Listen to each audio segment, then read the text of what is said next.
Ladies and gentlemen, welcome to Film Fragments, a new podcast that could be good or bad. We have no idea how this is going to go. If this is good, awesome. If it's bad, I apologize to everyone listening to this. I am Bryan Sudfield. As you guys may know, my name is on the channel for this, so you may know that that's me. So, I don't know why I'm talking like this. Okay, so, this is going to be a fun podcast. Hopefully it's going to be fun, so fingers crossed. The way this is going to work, we are going to be talking about a specific genre of movies. We are going to give our top 5 lists on said genre. We are going to be talking about what we love about the genre, what we don't like about the genre, and it's going to be a really interesting list. It's going to be interesting regardless of the topics that we talk about. I've been wanting to go back into podcasting for like a year or two, and because of my school schedule, it's been hard for me, but, you know, I'm going to give it a try and see how long this lasts, and hopefully it lasts very long, because if it doesn't, then, you know, I tried, and, you know, that's what matters the most. So, this is episode 1. On this episode, me and my guests are going to be talking about movie musicals. Now, movie musicals, as for people who know, these movies include Singin, obviously. If there's no Singin, then it's not a musical, so just saying that. So I'm not alone, like I said. My guest is Jenna Weigard. Jenna, how are you today? I'm good. How are you? I am swell. I am very, very swell. I feel ecstatic about this. I feel so confident about this, so I'm really, really excited about this. So, like, tell the audience, like, where you're from and what you do in life and why you love musicals so much. Okay, so I am originally from Pennsylvania, but now I live in New York City, in Manhattan, and I pretty much just kind of float around aimlessly, except for the fact that I see Broadway shows like a million times a week. I have never met anybody that sees Broadway shows as much as Jenna. Let me tell you something. Every single day she posts something seeing a certain show, and it's always like 1 or 2 particular shows. I mean, she sees all kinds of shows, but it's always 2 particular shows, as of right now at least. And they're her least favorite shows of all time. Waitress, she fucking hates. And she hates Mean Girls, too, so Waitress. You know. Yeah, so I mean, like a little fun fact, and you guys are so going to judge me for this, but I've seen Finding Neverland 72 times. Oh my God. And Waitress 55 times as of Sunday. So I'm very passionate about Broadway and musicals. I've never seen a Broadway show more than once. I am nuts. I've seen I've seen Mean Girls like 8 times, and that's like my current lowest for repeat shows. But fun fact, I saw Hamilton 9 times, original Broadway cast, so I think I know what I'm talking about. Could you explain to the audience how you do this? How does this work? I don't get how you do this. Okay, well, for Hamilton, I started seeing it when it was at the Public Theater, so like I caught on super early, and I saw it 8 out of those 9 times in its first like 6 months of existence. And then other shows, like Finding Neverland, I had a bunch of friends that worked for the show, and then the box offices are really nice to me because they know me, so they always give me rush tickets no matter what time I show up. That's insane. And then Waitress, I had another friend that just recently started working there, and I love Sarah it's one Bareilles. Of those situations. Yeah, it's a lot. The shows I see a lot are mostly because I have friends that work there. But yeah. I'm so jealous. I'm so jealous. That's just not fair. That's not fair. Sorry, everyone. It's not fair. So, like, but do explain why you like musicals so much, and also, like, are you, like, a big fan of a certain other genre of movies, or not really? Are you really not the biggest movie fan? I don't really do a lot of movies. I honestly can't remember the last, I saw 2 movies this past year that weren't musicals, but I really don't see any other movies that aren't musicals just because I get bored without song. Like, I don't see plays personally either because I can't do things that don't include songs because I feel like it's a nice way to, like, break up, and I don't have a very great attention span. So when there's music, I can just, like, bop along to it, and it brings me back in. And I feel like songs are the best way to tell a story, in my opinion, rather than just dialogue, which is a big reason why I like musicals. And also, it's just, like, a fun way to escape and, like, focus on something else other than your own life for a while. No, you're right about that. When it comes to a musical, obviously you want to escape out of it. And there definitely are some musicals out there that have a good blend of, like, music and dialogue and everything. So, like, I think it's really impressive when a musical finds a way of not just being all happy and lovey and dovey, and yet they find some, like, real elements to add to. Like, some of the musicals that are on this list, they have great plots to them, but they also have great music. And the thing is, when you watch a musical, if the music sucks, then that's the biggest problem. The biggest issue with a musical, or there's two things that need to happen in the musical. One, the music has to be good. That's the first thing. And two, the singing has to be good. And if neither of those things work in a certain movie, then it's a problem. And that means that the movie failed to do its job. It's like with a comedy. If a comedy doesn't make you laugh, then it failed to do its job. It's like with a horror movie. If it fails to scare you, then it didn't do its job. Like, certain genres, if they don't accomplish their task, they're not going to succeed. And that's a big issue I have with certain genres. Like, with musicals, the thing is, the thing with musicals nowadays is that there are a lot of good ones out there. There's a lot of ones that have been regarded as classics for the last, 70-plus years. And, like, you could go on and on with musicals, like, regardless of how good they are. And here's the thing. There's going to be a full disclosure with this. There are no Disney animated musicals on this because, honestly, as great as they are, most of them,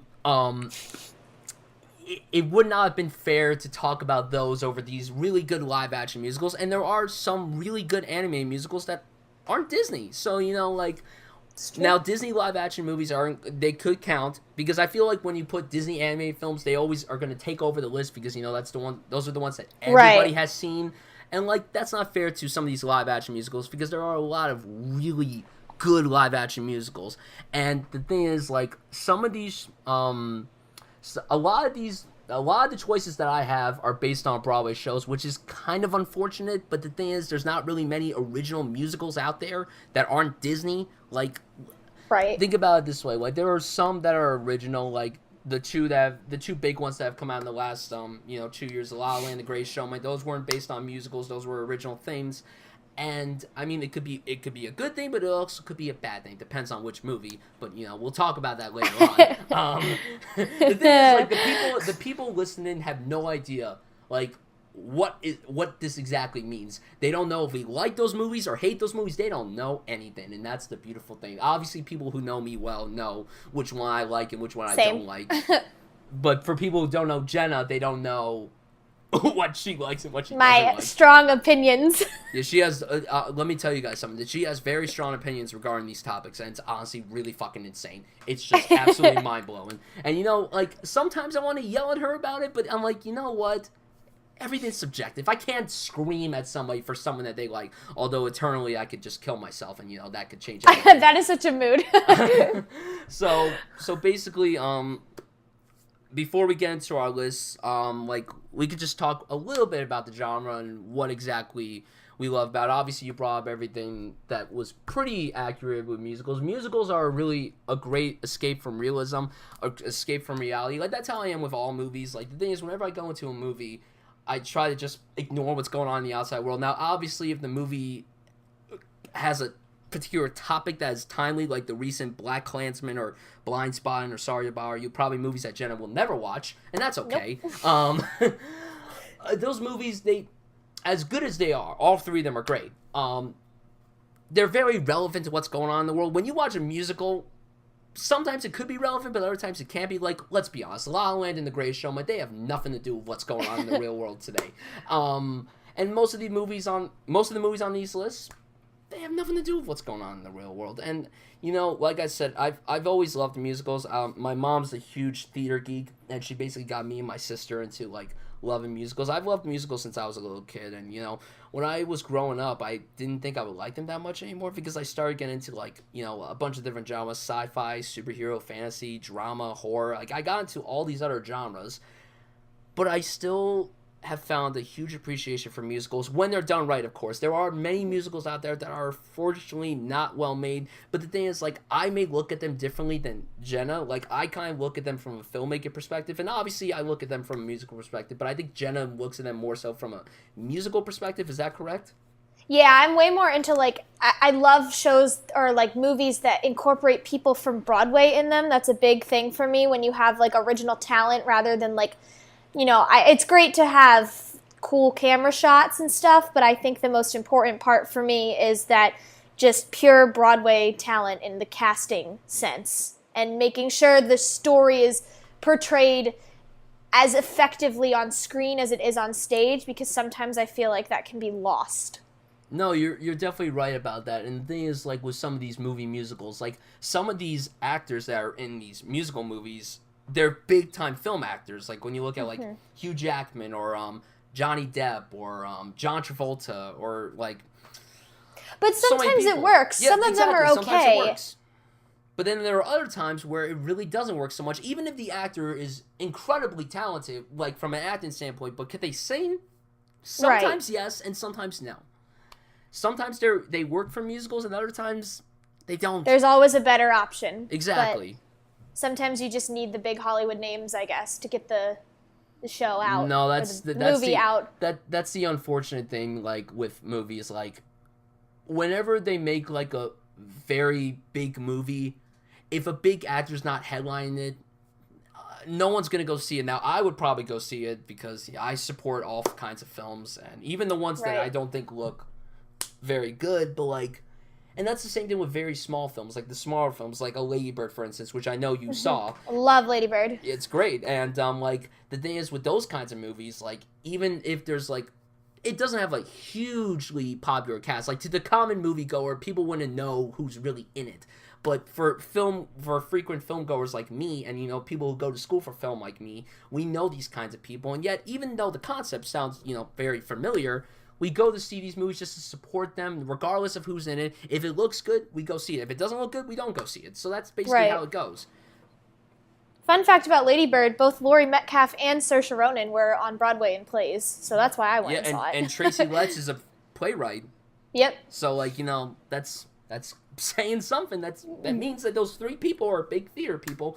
And, I'm not, you know, I haven't seen a single play on Broadway, so I can't really comment. I've always wanted to see a play, but I just don't know if I'm going to like them.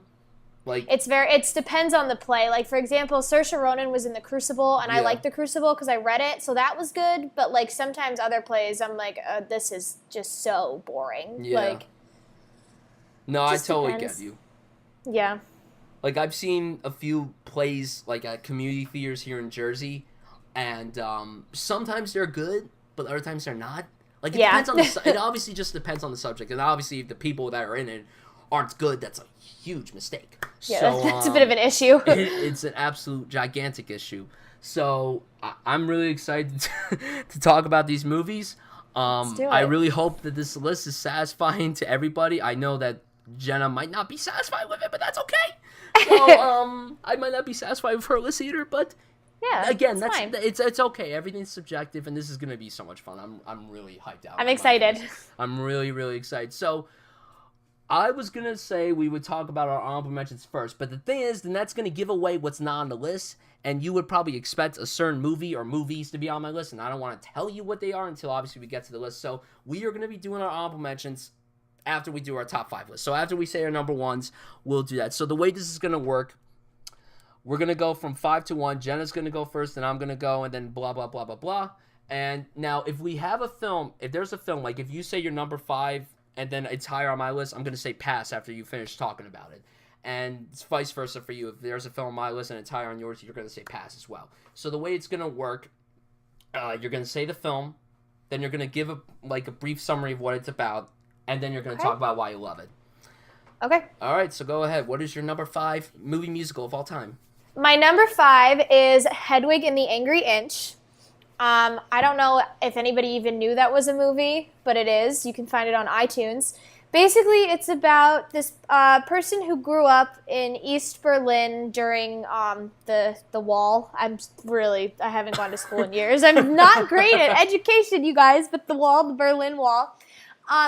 And he met this guy named Luther and figured out that he was gay, essentially, and wanted to marry Luther, but he couldn't marry Luther because he was a guy, so they tried to do a gender reassignment surgery, but it obviously wasn't a very real one, so they botched it, hence Angry Inch. You can all interpret what that means. And then he marries Luther and ends up in Kansas, and basically, I'm not going to give away the ending because I also don't really know how to describe it myself. But it's a great movie because John Cameron Mitchell, who wrote the musical, is in the movie as Hedwig, and he also did it on Broadway, and he's phenomenal. And also, it's like an indie film, I think, so it's a pretty low-budget movie, but for how low budget it was, they did a great job of just showing everything, and it wasn't over the top, but it also didn't look terrible either. They had great scenery. My only complaint about it is that the sugar daddy on Broadway is better than the one in the film, but that's a minor detail. That's why it's number 5. Are you just saying that because Darren Criss was in the show?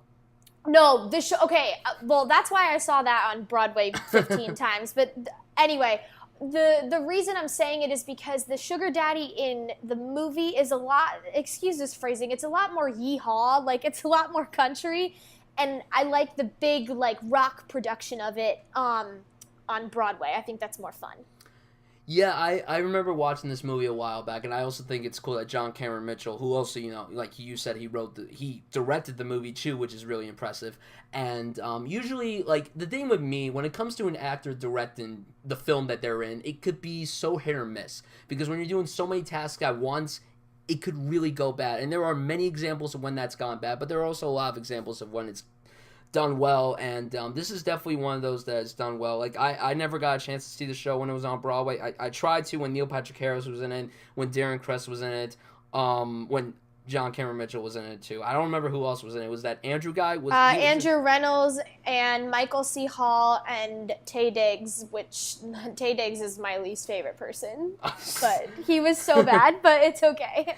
Yeah, and like I definitely could see what you mean. Like, the one thing I've seen from the musical when they performed at the Tonys, like like 3-4 years ago. Yeah, Neil did Sugar Daddy. Yeah, and it was incredible. It was like, wow, this is amazing. And I love rock music and rock musicals. I always love the feel that goes into them. And with the movie, I could definitely see what you mean by like the country vibe of it. It's a well done movie, and it's not one that I've seen in forever. I've only seen it once, and it was a long time ago. But I remember really enjoying it. I thought it was really, really interesting. And, I definitely liked it quite a lot. So my number 5, this is probably the least musical movie on the list. There is a lot of singing in it, but it's not, like, staged to the point where, like, there's a lot of dancing in it and everything. So my number 5 is a little film called Saint Street. And Saint Street, for people who don't know what this is, this came out a few years ago, directed by a man named John Carney. He directed 2 other musicals, which are great. He directed Begin Again, which was with Mark Ruffalo, Keira Knightley, and Adam Levine. And then he also that's a great one. Yeah, it is a great one. And he also directed Once, which is also fantastic. So this guy, he's clearly found his niche when it comes to music, and it's really amazing. So this takes place in the 80s in Ireland. It's just about this kid who basically starts a band to win the heart of a girl. That's really all that I'm going to say. It may seem like a basic premise, which it kind of is, but at the same time, it's really great. You just gasp. What's wrong? Is that there? Oh my God, I don't know the name of the song. I've not seen this movie, which is terrible. But is there a song in there? It's like, oh my God, I have to look up the lyrics. I think Darren Criss sang it at Elsie Fest, and it's like one of my favorite songs ever. Oh no, I have a video of it. Please hold, everybody. Keep talking. Oh man, I can't hold. Oh man. Oh no, what's this song? Hold on, let me look this up. Hold on, I got this. Darren Criss, Saint Street. Wait, I think I found it. Found it. I found it. What is it? Drive It Like You Stole It. That's the best song in the movie. Yes, that is such a great song. Best song in the movie. Best scene in the movie. Just, oh my God, it's incredible. Yeah, I remember him saying it was from Sing Street, and I'd never seen it, but I was like, wow, this song is so much fun. Jenna, it's on Netflix. Okay, so you gotta watch it like ASAP. So yeah, basically, the thing is with me, I love movies like this where, like, you know, it's just about, like, coming of age and, you know, finding who you really are, and it's a beautiful film. It was my favorite film of 2016, and you know, there were a lot of great films that came out that year. I know a lot of people were like, but what about the other musical that came out? And we'll talk about that later. We'll get there. But Saint Street, to me, like, there's just so much heart to it. It's really funny. It's charming. It's sweet. The relationship between the 2 main characters, whose names I completely forgot, and that's sad considering the fact that I love this movie to pieces. Like, I just love it so much. It's a really charming film, and it kind of felt relatable to me. Like, I've never played any instrument. I actually played drums when I was a little kid, but, like, I never, like, followed through with it to the point where I was, like, becoming this big-time drummer or anything. But, like, I could definitely see myself doing something to win the heart of somebody. Like, I definitely saw myself doing that, like, I don't know, when I was 14, maybe. But, no, it's a beautiful film. It's really engaging, really funny, really smart, really clever. And honestly, John Carney, he's 3 for 3 with his films. Like, he's made 3 great films in a row. And, you know, if you love the other two, like Once and Begin Again, this is definitely a must-watch. And it was one of the best films of 2016. The fact that it didn't get any recognition at all, the fact that this song, or any song from the movie, didn't get nominated for an Oscar is completely baffling. Would it have won? Probably not, but it should have gotten some recognition, because Saint Street really is a fucking masterpiece. Heard it's great. I need to watch it. Yeah, you do need to watch it. A lot of people need to watch it. The thing is, it's not one that a lot of people have seen. I mean, not a lot of people have seen Once or Begin Again either, so it's like, you gotta watch those movies. All of them are great with music and acting and everything. It's just so wonderful. It's really great. So what is your number 4? Well, funny you mentioned Once, because Once is my number 4. Hey. This is a fun fact. My favorite theater song ever is from Waitress, but like objectively speaking, my favorite theater song ever is Falling Slowly. Yeah. It's probably one of my top 5 favorite songs ever, and also Gold is a really great song. And I just really like the plot of Once. I think it's cute, but not too like, how do I phrase it? Not too like heterosexual love story-ish. Like, I don't like it. It's not too overwhelming with that, because I don't usually like that very much. Yeah. But honestly, I think it's just up like on my list because of the music, because I think Once is some of the most beautiful music ever, and it's really, really underrated. It is very underrated. Could you tell the people what it's about for people who haven't seen it? Let me like do a quick refresher, because I haven't seen it in a while, but it's basically, it takes place in Ireland, or Dublin? Yeah, Dublin. Correct? That is in Ireland. I was like, wait. So it's basically this guy meets this immigrant, and she's an aspiring singer-songwriter, if I'm remembering correctly. And they kind of collaborate and write songs about their like relationship, in a sense. Yeah, even though it's not a huge relationship, but that's basically. Yeah, it's. The thing is, I haven't seen it in forever either. I didn't get to see the show when it was on Broadway. I remember my mom trying to get tickets for it, but like it was too late. And I wanted to see it on Broadway. I heard it was really cool. Like, I never saw it. My friend worked for Wait a it, minute, and she said it was amazing. you've never seen the show on Broadway? What? I never saw Once on Broadway, because it was before I was... You missed the show? That's not common of Jenna. It's because, I know, it was before I was living here for college. But my friend worked for the show, and she said it was beautiful. It did look beautiful. Like, the fact that it won the Tony, right? Yes. It seems like a really beautiful musical. Like, the thing is, like, I'm very mixed on whenever movies get turned into Broadway shows. I'm so mixed on that idea. Unless if it's a musical beforehand, that's different. But if it's not, it could be such a mixed thing. But the fact that this was a musical, but then it worked very well. And like sometimes it could, sometimes it can't. But it really worked for Once. Like the thing is with Once. Like I said with Saint Street, I think this filmmaker really has a strong love and appreciation for music. And the thing is, when you make a film about music, it could really go either way. Sometimes it works and sometimes it doesn't. When you watch like a music biopic, like for instance, I'm just gonna say this, I doubt you saw it, but Straight Outta Compton, for instance, the thing that made Straight Outta Compton work so well was because like, you know, you cared about everybody. It was a very interesting story, and also just the music was just very, like, even though if you don't like that kind of music, you gotta really, like, admire it for what it did to the genre, for its respective genre, and, like, I just really love Once and Begin Again and Saint Street for doing that kind of stuff. Like, each of them are different on their own merits, and that's really a great thing, even though Saint Street and Once are both set in Ireland, but during different times. Like, Once is set in present day, and Saint Street's set in the 80s, so it's a lot different.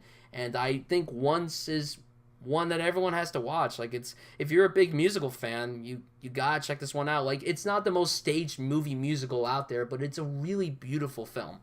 Another great thing is, if you don't care, like, if you don't like those huge production musical numbers, like the stereotypical ones, the music is a lot more chill. It's very laid back and relaxing. Yeah. So and sounds more indie. Yeah, very indie. Yeah, I love indie films, so you know it's like an automatic yes for me. Okay, coming in number 4 for me.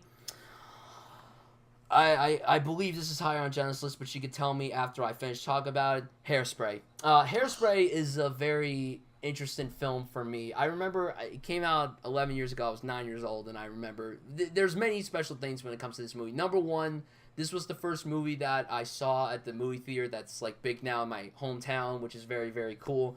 Number 2, I remember before this movie came out, my mom was telling me and my sister, we were both very young about this. Like, she was like, "Oh, Amanda Bynes, Zac Efron, John Travolta is in this movie." And I remember when I saw the trailer, I'm like, "Why is John Travolta dressed as a woman?" I was very petrified by that. But then I'm like, okay, maybe it could work. And it works. The whole movie is really incredible. Like, the fact is, like, I mean, is it predictable? Sure. Is it silly? Sure. Are the music numbers great? Yes, the musical numbers are wonderful. And the thing is with this, the thing that people don't know is that this was first a movie in the 80s, and then it was a musical on Broadway, and then they made it into this movie, which most people know. I got the chance to see the show when it was still on Broadway. I think, like... Me too. It was not that long after this movie came out. I remember I saw it, and I was like, wow, this is great. And the movie is really, really cool. First of all... The thing is, with any movie set in a different decade, you want to feel like you're in that decade. With this movie, you feel like you're in the 60s. And that's a really cool thing with the costumes, the makeup. Honestly, the costume work in this movie is fucking fantastic. Like, the thing is, like, I always admire costume work in movies. Like, I feel like they don't get enough credit like they should when it comes to, like, the directing, the acting, the writing. It's not fair. Like, the technical department in any movie or show... So true. Like, it's so true. Like, they need more credit. And honestly, like, this movie kind of shows that factor. The costumes in this are really wonderful.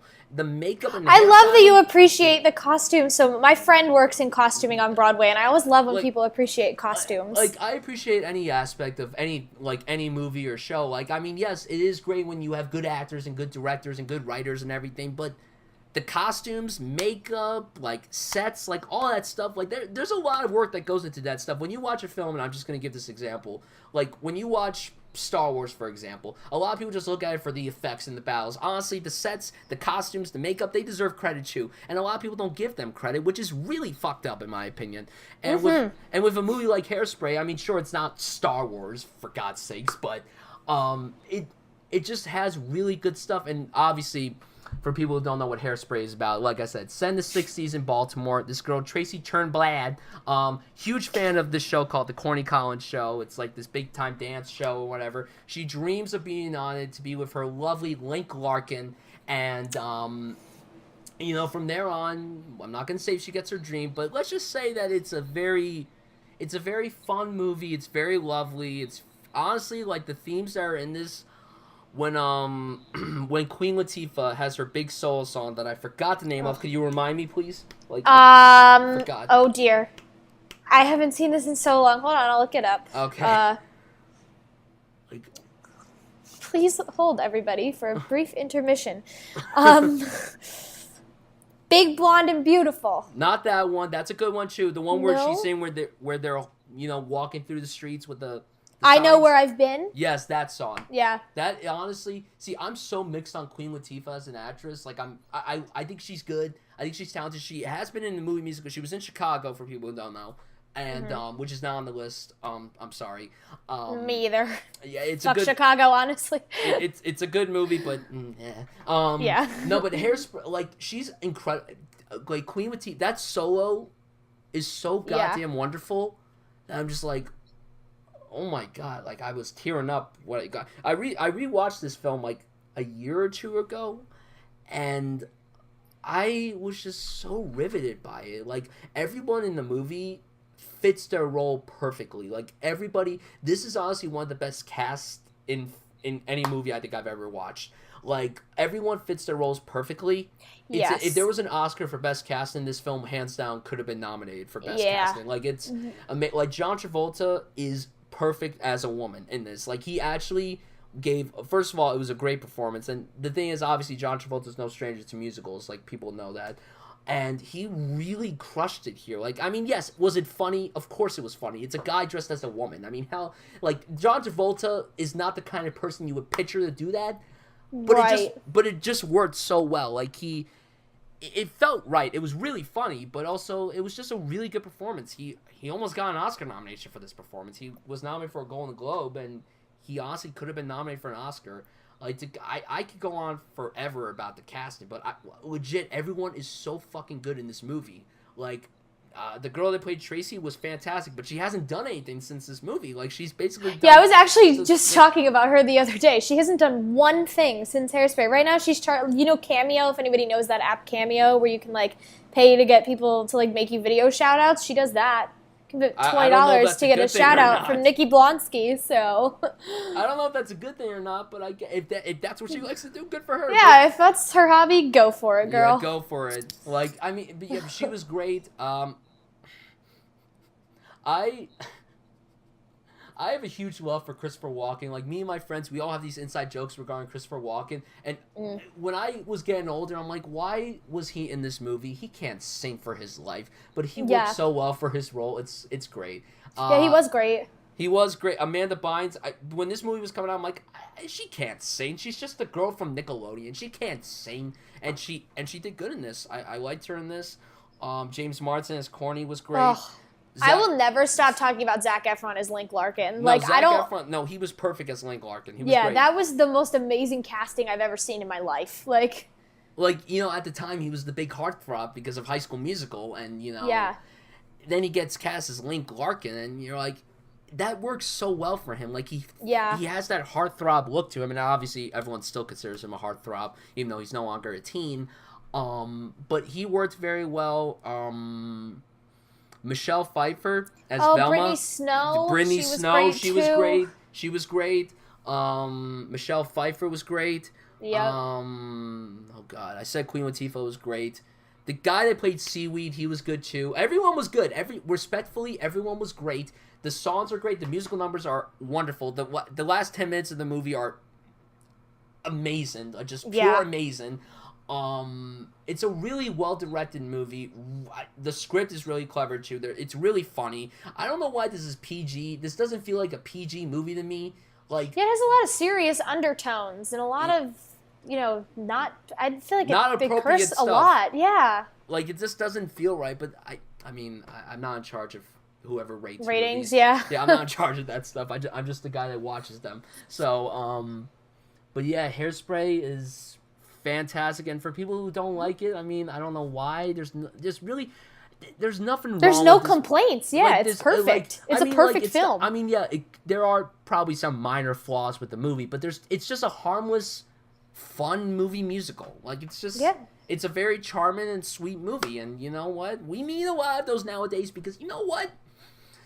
The world we live in sucks, and you know we need movies like this. But it's also great because, I mean, as sad as it is, some of the themes in Hairspray can apply to current day. Exactly. So I think it's very interesting to see how it's developed. Yeah, that's the thing, too, that I found really awesome about it. Like, this movie came out in 2007, and obviously this takes place in the 60s. So, but for a movie that takes place, you know, 50 years ago, it's so timely for today that it just works so well. It's like when you watch any movie that takes place in, like, a different decade. Like those 3 movies I brought up earlier. You know, one of them is based on a true story. It takes place in the 70s, but yet it is so timely for today. That's the cool thing when it comes to movies that may be set at different times. Like, a 12 Years a Slave, for instance. That's timely, too, for nowadays. And, like... just sad. It is sad, and yet, you know, like, it's very relevant, even though it doesn't take place in this current time period.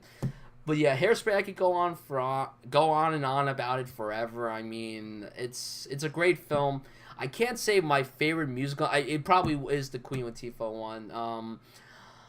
I mean, I love a majority of the songs, but the best song is always gonna be what's the last song called? You Can't Stop the Beat. Yeah, that is such a and Without Love, and also Without Love. The Nicest Kids in Town is super fun because I really love James. I really love James Marsden as Corny Collins. I think he did a really, really good job. It's funny too because that was the year where he did another musical in Enchanted, so it was like a double dose of James Marsden. I love Enchanted. Yes. That was hands down the best. I remember when I saw this movie in the theater, the trailer for Enchanted played, and it ended with him doing the I Dream a Dream, and then he gets hit by the bike. It's so funny. I love it. Enchanted is so underrated. And Idina Menzel was in that, fun fact. So. Yeah, Idina Menzel, Adele Dazeem was in that.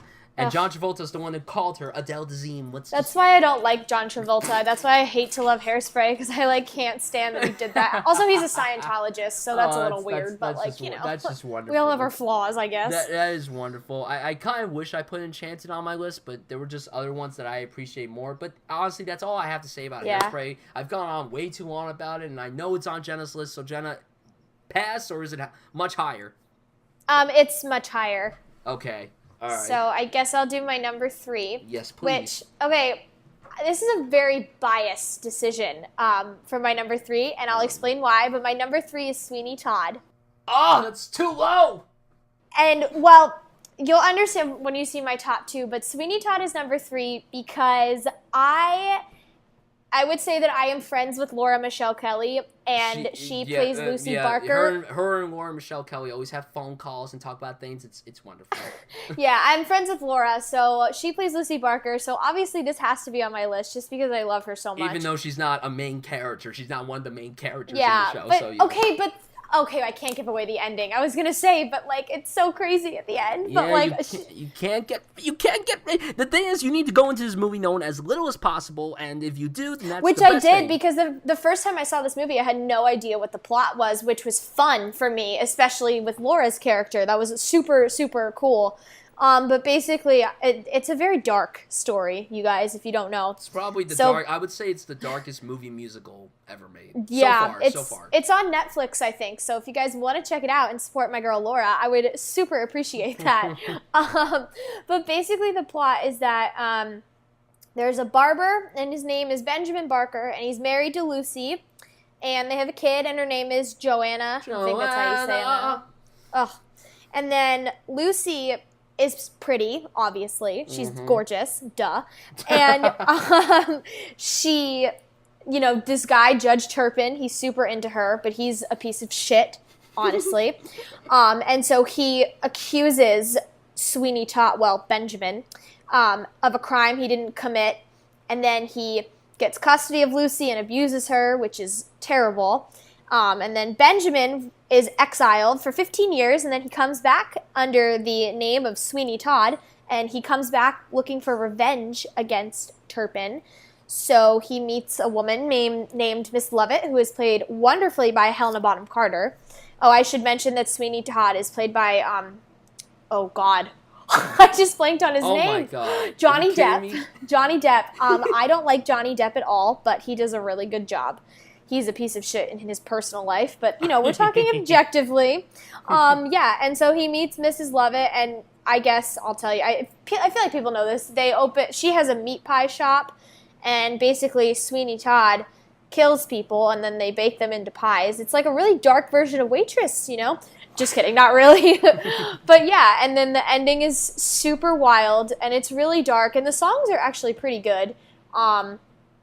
And yeah, I don't really know what else to say about it. I just really like it. It's actually a really beautifully done film, I think. I really like all the it's very dark, like just the color wise and stuff, very gray, which I think is super fun. I think the cast is really good. We have, Johnny Depp, he's great as Sweeney Todd because he does crazy really well. Helena Bonham Carter also does crazy super, super well.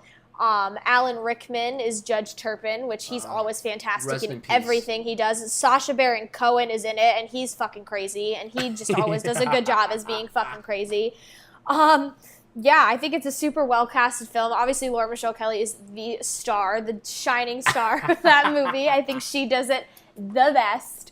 But it's fun, and if you've never seen it before, it's really a great movie because it's very shocking. The ending is very shocking. Although, if you're not into, like, dark stuff, I don't really do, like, gory stuff very well, so there were some times where I was a little yikes about it. But I don't know. I'm not coming from this from, like, a filmmaker standpoint, so I'm sure Bryan can tell you more about that. I just think it's a really well-done adaptation, and it's casted really well. Yeah, this is a big pass for me. High. It's very high up on the list. Yay. All right, so coming in at number 3 for me. Okay, so this is going to be probably the weirdest choice on the list. Now, the reason is because when people talk about musicals, a lot of people don't talk about this film. But when they talk about films like in the genre, like when it's like source material wise, they're like, oh yeah, it's a classic. It's a great film. It's one of the greatest films, like greatest family films of all time. And I have loved this film since I was a little boy. I remember watching it religiously when I was a little kid. And a few years ago, it was released in theaters for its 45th anniversary. Now, this year, it's 47. And I saw it in theater. I cried my eyes out. I was also very terrified because, you know, deep down, this film is very scary. My number 3 is Willy Wonka and the Chocolate Factory. And the reason is because... Interesting. Yeah, exactly. It's a very interesting choice. And the reason is because I have such a huge emotional attachment to this film. I've always loved Willy Wonka. I loved the book Charlie and the Chocolate Factory when I was a little kid. I really admire this. First of all, this film is so goddamn sweet. It is so sweet. It's so charming, and Gene Wilder, God rest his soul, rest in peace. One of the greatest performances of all time is Willy Wonka. He is so funny, so charming, so maniacal. Like, there's so many mixed emotions in this character, and he plays him so fucking well. It's a really beautiful performance. And I know I shouldn't get emotional about Willy Wonka of all things, but it's a really...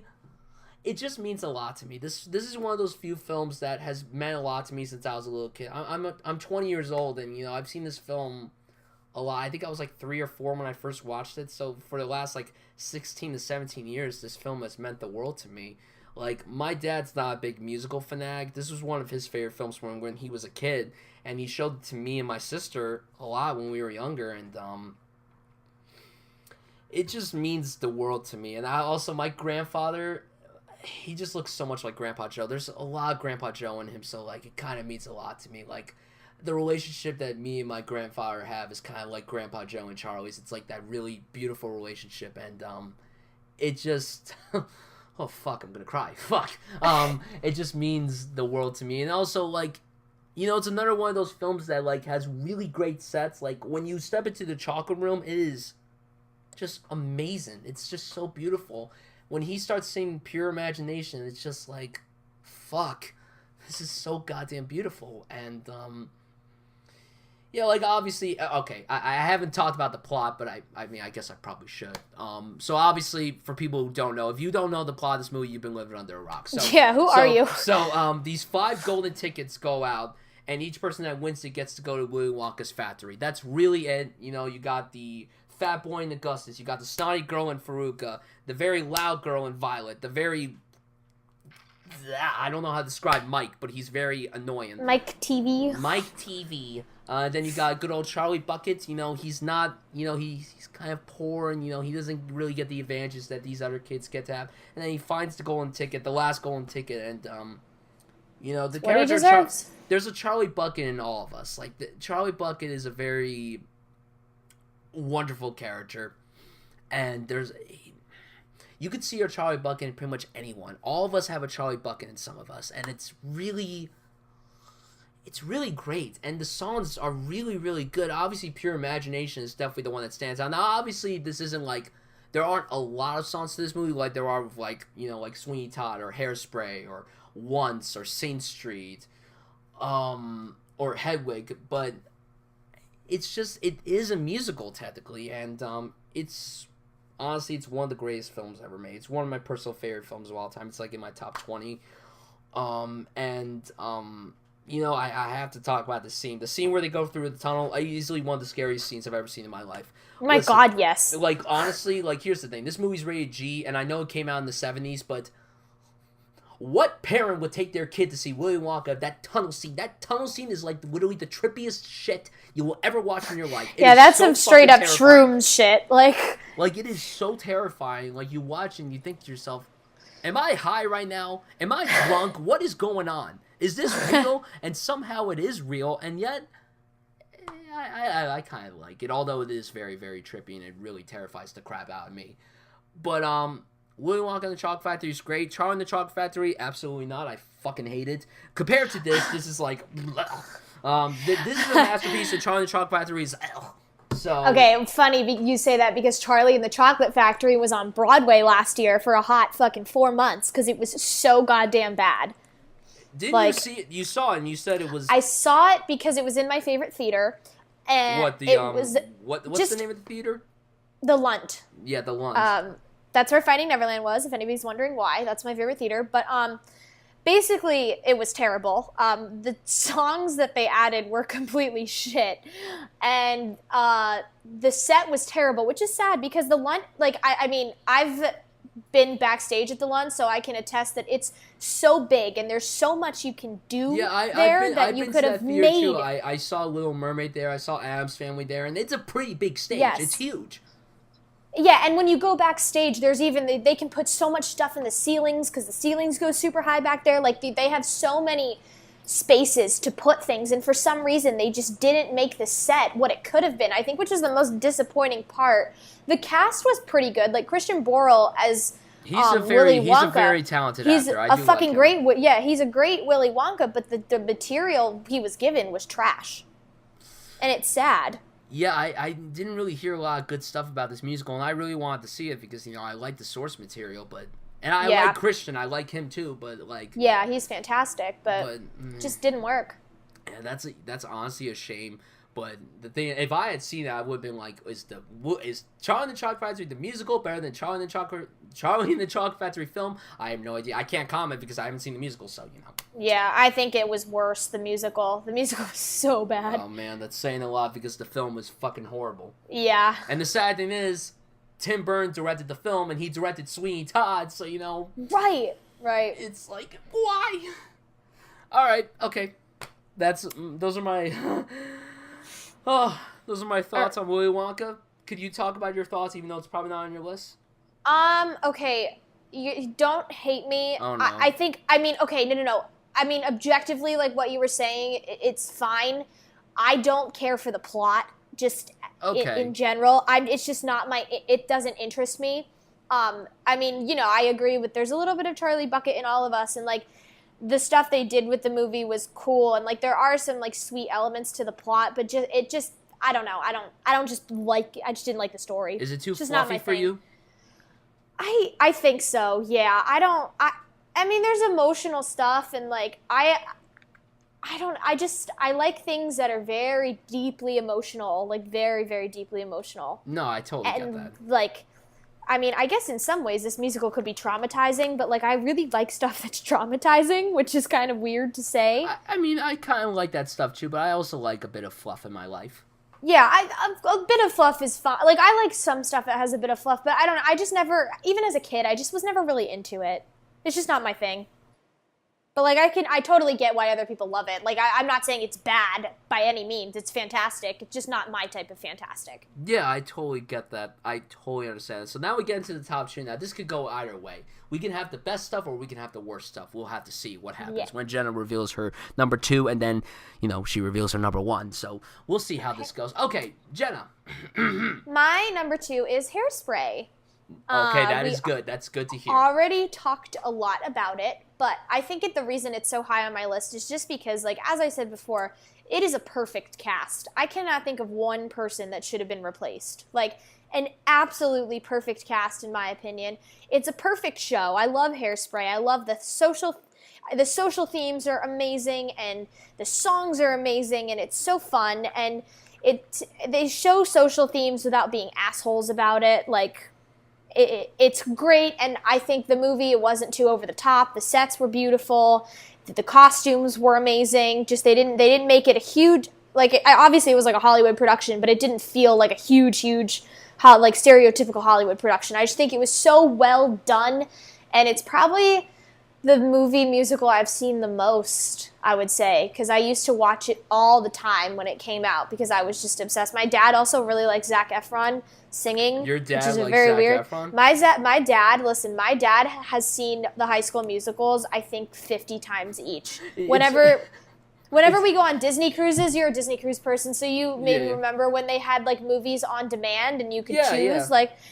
So my dad would always, my mom gets so mad at him because she would always come into the room and he was either watching High School Musical or Camp Rock. He loves Zac Efron, so obviously he, like, got me the DVD the second it came out, and we would always watch it because we are just, like, For, like, a gay girl, I really stan Zac Efron in movie musicals. Like, let me tell you, he can do no freaking wrong in my eyes. So like, this is really funny. So, like, at Disney, when they used to have those High School Musical shows at Hollywood Studios. I used to go to those all the time. So when me and my sister were younger, we love High School Musical, and my mom likes it too. My dad, I think he's seen all of them, but he's not, like, obsessed with them like me and my sister are. My dad works out. He'll lift weights to the High School Musical soundtracks. Oh no my joke. God, He loves it so literally much. the quote. That's like the fact of the day. Jenna's dad works out to High School Musical. Yeah, that's like he's the quote. obsessed. That's like the fact of the day. That's great. My dad, like, every time, like, the High School Musical show would happen, he'd be like, "Yo, Troy, I love you." I'm not kidding. He would do that, and it was like the funniest thing ever. At first, I was like, "Dad, what the hell are you doing?" But it was so funny. It's great. It's just wonderful. But yeah, continue saying what you were saying about Hairspray. Basically just, like, it's a perfect cast, and, like, I mean, Amanda Bynes, I don't really like Amanda Bynes. I mean, yeah, no one likes her anymore, so you know. But, like, she was fantastic, and, like, it was cool that they found Nikki Blonsky, like, that she hadn't done anything before, that she wasn't famous. I thought that was, like, I love when they do that. No, especially I do since too. she's, like, a main character. But I mean, even the Hollywood aspect of it, the cast was just so good. And, like, oh God, James Marsden as Corny Collins, like, could not have been better casted. No, the fact that, like, the funny thing is with him being cast, and obviously I know you're not, like, big on, like, comic books or anything, comic book films, but he's in X-Men, just like Hugh Jackman, and he plays Cyclops, the character with the glasses on. And when you watch X-Men, you would think this guy would never be in movies like Hairspray or Enchanted. I always admire whenever actors step out of their comfort zone and do something different. And, you know, James Marsden, he's a very talented actor. He's on that show Westworld right now, which is, you know, a huge deal. Oh, yeah. I haven't seen it yet, so I can't really comment on it. Me either. My friend's obsessed with it, though. Yeah, I have friends here. Like, you know, when you go to film school, you're kind of obligated to watch the film-like shows. And I haven't seen this one yet. It's on my list, but there's other shows I'm currently binging, so, you know, it's not really the best. But I admire whenever actors are very versatile. And James Marsden, the fact that he was in this and Enchanted, and then he was in something like X-Men and Westworld, it shows actors could do anything else. Like, people look at Hugh Jackman and think, oh, he's just Wolverine. No. He's Have y'all seen Les Mis? Like, come on. Les Mis, Prisoners, The Greatest Showman. Like, he's a very versatile actor, and that's what I respect about a lot of these people. Like, these comic book actors, a lot of them are not versatile, which really pisses me off. I love comic book films. I love the actors that play them, but you know what? A lot of them are not versatile. Like, look at the kid that plays Spider-Man, Tom Holland. He actually has done some musicals. He was in Billy Elliot in London, and, you know, clearly... You know, speaking of that, also Andrew Garfield is super versatile, because he just did Angels in America, and it was fucking phenomenal. Like... Exactly. I mean, even though that's a play, that's a little different. But still, but still, just versatility-wise, amazing. Exactly, and Chris Evans was just in the play, too, that lobby hero. Yep. So, like, that's the thing that's so awesome. Like, you're right, James Marsden is definitely the quintessential perfect cast. I mean, everyone was cast perfectly, but James Marsden, quintessential perfect casting. Yeah, I feel like everything else I said, like the social themes, I love that. I love how they portrayed it, and I love how relevant it somehow is today, which is sad, but, like, if you're looking for relevancy, Hairspray is a good one, and you can go cry about the state of our country. Yes, you could cry, but you can also laugh at the same time, and that's the beautiful thing about Hairspray. It's funny, it's sad, it's just all around wonderful. And it has some bops, let me tell you. Straight bops, all the way through. Huge bops. Huge bops. Okay, so now we're going to go to my number 2. I'm not sure if this is on Jenna's list or not. If it is, it's probably her number 1. But obviously she knows that Sweeney Todd's on my list because I said pass. So she has no idea what this other film is. Now, here's the thing with this film. Out of all the ones on this list, this is definitely the worst reviewed one critically, which to me... I'm interested. The fact that it's not critically well received, like, it's not like people aren't like, oh, I hate it. They're just like, oh, it's okay, it's whatever. First of all, no, it's better than okay. It's good or great. If you don't at least like this movie, then I'm sorry, there's a problem. Okay, my number 2 is Rent. And that's my number 1. Hey, look at that. All right, so we know her number 1, and we know, we pretty much know my number 1. Okay, so, okay, so I'm going to talk about this. I won't talk about it for too long. I'll try not to because, you know, it's your number 1. Okay, so Rent. here is the thing with Rent. First of all, I really admire what happened in real life when the show first premiered. For people who don't know, Jonathan Larson, who created the show, he passed away it was like the day before the first performance? The day before first performance, The day before the first, and the fact that the show just went on, that's amazing. Unbelievable. It's unbelievable, and I really admire that. Obviously, this has nothing to do with the movie, but honestly, if this show never went on, we would never have gotten the movie. Now, I never got the chance to see the show on Broadway, which I'm very upset by. I also have never been to the theater to play that, and I always found it to be a cool-looking theater on the outside, so that doesn't mean it's cool on the inside. What theater was it? It's the theater that played Newsies. I think Pretty Woman just opened there. Oh, okay, yeah, the Nederlander. I've never been inside either. You've never... I feel like you've been everywhere when it comes to Broadway No, stuff. I'm gonna go see Pretty Woman, so I will get there eventually. I need to know how that is. See, that's a good movie, but I don't think it's Broadway material, so... It got really good reviews. Yeah, so. That could mean either thing. That could mean it's good or bad. I don't know. So, I'll have to see. But no, with Rent, it's really just... to be honest, I really don't want to say what this is about. I kind of want people to go in pretty much knowing nothing. It's also the plot at some points is quite difficult to explain. It is because, very there are a difficult lot to of people explain. who are like, oh, I don't understand it. I'm like, well, so you're dumb. But, like, it can be hard to explain if you don't just watch it yourself. Yeah, the thing is, like, Rent is one of those films where, like, I mean, sure, obviously you want to know what it's about, but it's really not. It's just, this is the best way to describe it. It's 8 friends who live in New York in the late 80s, and that's it. It takes place throughout the course of 1 year, and someone knocked on my door. John, answer the door. Yeah. John is my roommate. He's going to answer. Hi, John. Hello. Hi, random person. Just waiting. Who was it, John? Downstairs. It was the guy at the front desk. The guy at the front desk. Fuck, I thought I left it in your phone. Oh, Johnny, I love you, man, but I thought we were in trouble. See, this is what happens when you record the show live. You think you're in trouble when someone knocks on your door in the dorm room. So, we're lucky. Okay. Don't miss dorm life, let me tell you. Yeah, dorm life is very blech. Okay, but to continue Rent, it just takes place within the course of 1 year. Follows these friends, and, like, the thing with this film... First of all, for people who don't know, like, it's directed by Chris Columbus. Now, for people who don't know who he is, he directed the first 2 Home Alones, first 2 Harry Potters, Mrs. Doubtfire. What else did he direct? He directed a film called I Love You, Beth Cooper. And he directed the very, very, very, very critically acclaimed film, I'm obviously being sarcastic, Pixels with Adam Sandler.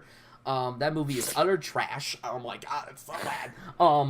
But this guy is very versatile when it comes to his work. And, when I found out that he made this, I'm like, why did the guy who made Home Alone and Harry Potter 1 and 2, and Home Alone 1 and 2, direct a musical? And that's the thing that a lot of people seem to have a problem with. They don't think that he was the right choice for it. And I totally get that. If someone else directed it, could it have been better? Sure, maybe. Like, this isn't, like... To me, I think this is a criminally underappreciated movie. Like, I think that when people look at it, they just look at it, they're like, oh, the acting's bad. It's very dry and bleak and boring. And I'm like, look, is it a long movie? Honestly, that's my only flaw with the movie. I think it's a little too long. I think movie musicals shouldn't be... I get it, that's how long stage shows are, like over the 2 hours. I get that. Right. But this one, it didn't need to be 2 hours. But then again, there's like 30 songs in this movie, so there's a lot of songs in this movie. Well, that's the thing is like you can't really cut any of it out because it's an operetta. It's just all singing. So you can't really trim any of it. Exactly. So it kind of had to be long. Unfortunately, they trimmed the good half of Goodbye Love. They cut out Mark's solo song, which makes me sad because Mark was my favorite character. And they cut out something else too. I don't remember on top of my head. But I forget. But anyways, now the thing that a lot of people are also thrown off with when it comes to this movie is that, so 8 characters, so 6 of the actors from the movie played their respective characters in the original Broadway performance, or Broadway production. Right. Which is a cool thing, but it also isn't a cool thing, because some of these people are not, like, the best film actors. Some of these don't have like the who? caliber. let's see. Adam Pascal does not have the caliber to act in films like other people. Like, here's the thing. Like, Idina Menzel, she has caliber. I know that if I said Idina Menzel sucked, you would hate me for life. Love that bitch. Taye Diggs is in it. He has some experience in acting because, you know, he did some shows, like Broadway shows, TV shows, all that stuff. So he has some experience. Jesse L. Martin, who plays Collins, he's very big in TV. He was on Law & Order, and he's currently on The Flash, where he plays... Oh, is he really? Yeah, he's on The Flash right now. Oh, and he plays the main character's father-in-law because Grant Gustin's father-in-law? Yeah. Okay. Yeah, Grant Gustin's father-in-law. I know him from Glee. Yeah, well, basically, he was the adopted father. He raised Grant Gustin's character, and then, you know, now see, I haven't watched the show in the years, so, you know, I kind of know things because I read things online, but that doesn't mean I know anything. But yeah, he has some experience in acting. Anthony Rapp has done some things, like he was in like Dazed and Confused, A Beautiful Mind, and a few other movies. Idina Menzel has done some things pretty much since Rent. Like, the thing is, before Rent, I don't really think she was in any films or TV shows, but she's been in other stuff, like Enchanted, for example. Obviously, Frozen. She was on Glee. Hell yeah, she was on Glee. Yeah, Gleeks for me and Jenna, huge Gleeks for life. I'm the biggest Gleek ever. I'm telling you right honestly, now. Nobody tops Jenna. Listen, Jenna is the biggest Gleek, and I'll tell you why. It's because Bryan here has not even finished Glee. He started it live when it was on the air, then he stopped in season 5, and then he started binging it again, and then he stopped in season 5 where he ended his live binge. So, you know, I don't even know how the show ends, so, you know. I could tell you any song, like, if I hear a song, like, in, like, a bar, and it's, like, the original, I could tell you what episode it was in, what season, and who sang it. Like, any song, I'm psychotic. I don't think I could do that. I would say I know the episode it's in, but I'm not going to say, I know the name of the episode. Oh, so, I know the name of the episode, too. I'm nuts. I don't. The only episode name I know is Pilot, and that's it. First episode, I don't know anything else. I'm crazy. Isn't your bio like a Glee thing or something? My Instagram bio, my friend actually came up with it for me because I make so many Glee references. It's everything is a Glee reference if you try hard enough. That seems like a very... Which is true, because... That sounds like a Jenna Weigard thing to say. It's a very niche Jenna Weigard thing, and I love it. That does sound like something you would say totally. And back to Rent, because, I mean, we have to see what you have to say about it. I admire it for... I think it's a really well done film. I mean, the bleak look to it actually fits because, like... Yeah. I mean, the movie is shot... The thing for people who don't know, like, most films nowadays are shot digitally, and movies used to be shot on film, and this was shot on film to make it feel like it was, you know, in the 80s. I felt like I was in the 80s, although I could tell that parts of New York kind of looked like modern day New York. Right. I could just tell. Alphabet City has come a long way, guys. Yeah. And, like, it's a well-done movie. Like, sure, some of the performances may not top other ones. I feel, personally, my favorite acting performance in the movie, and you could say your opinion when we get to the movie, I think Rosario Dawson as Mimi is fucking fantastic. Oh, my God, she was amazing. And the thing is, like, she is not really known for theater. She's more so a film actress. Like her and Tracy Toms, who played Joanne. Tracy Toms, love her. Like, those were the only two that weren't in the original Broadway show. Everyone else was in it. And everyone that jumped into the roles was great in their respective roles. Even though, like I said, Adam Pascal, out of all the people that came back, he was definitely the weakest of the 6 that were in this, like, from the original show. In my opinion, I think his singing is incredible. Everyone does a great job singing-wise, but when you obviously have to judge them for their acting, too. And most of the acting's good. I just think that out of the 8 characters, he was the weakest one. And that's not to say he was bad. He was just not on the levels of others. Like, I think Jesse L. Martin was great. I think whoever played Angel was fantastic. Rosario Dawson, great. Tracy Toms, great. Anthony Rapp, great. Idina Menzel, great. Taye Diggs, great. Jesse L. Martin, everyone was great. Everyone really fit their roles perfectly. The music is obviously wonderful. I mean, like... La Vie Boheme is one of the best theater songs ever written. No, La Vie Boheme is a great song, period, Jenna. Yeah, okay, true. One of the best songs ever written. You're right. Like, that's a fact. A lot of the songs are really, really great. I can never think of my favorite performance. I think La Vie Boheme probably is the best scene of the whole movie. I agree. The second half of Goodbye Love, which was cut out, which is... That second half of that song is really gripping. It is so intense that like, it it leaves your heart pounding so hard. It is so good. I cannot believe they cut out those like 5 minutes out of the movie. They really shouldn't have. If it extended for 5 minutes, whatever. I don't care. Honestly, it's so long to begin with. Why not just add another 5? It is a really long song. I like the first part of it, but like I prefer the second half over it. I don't know if you agree, but no, I agree.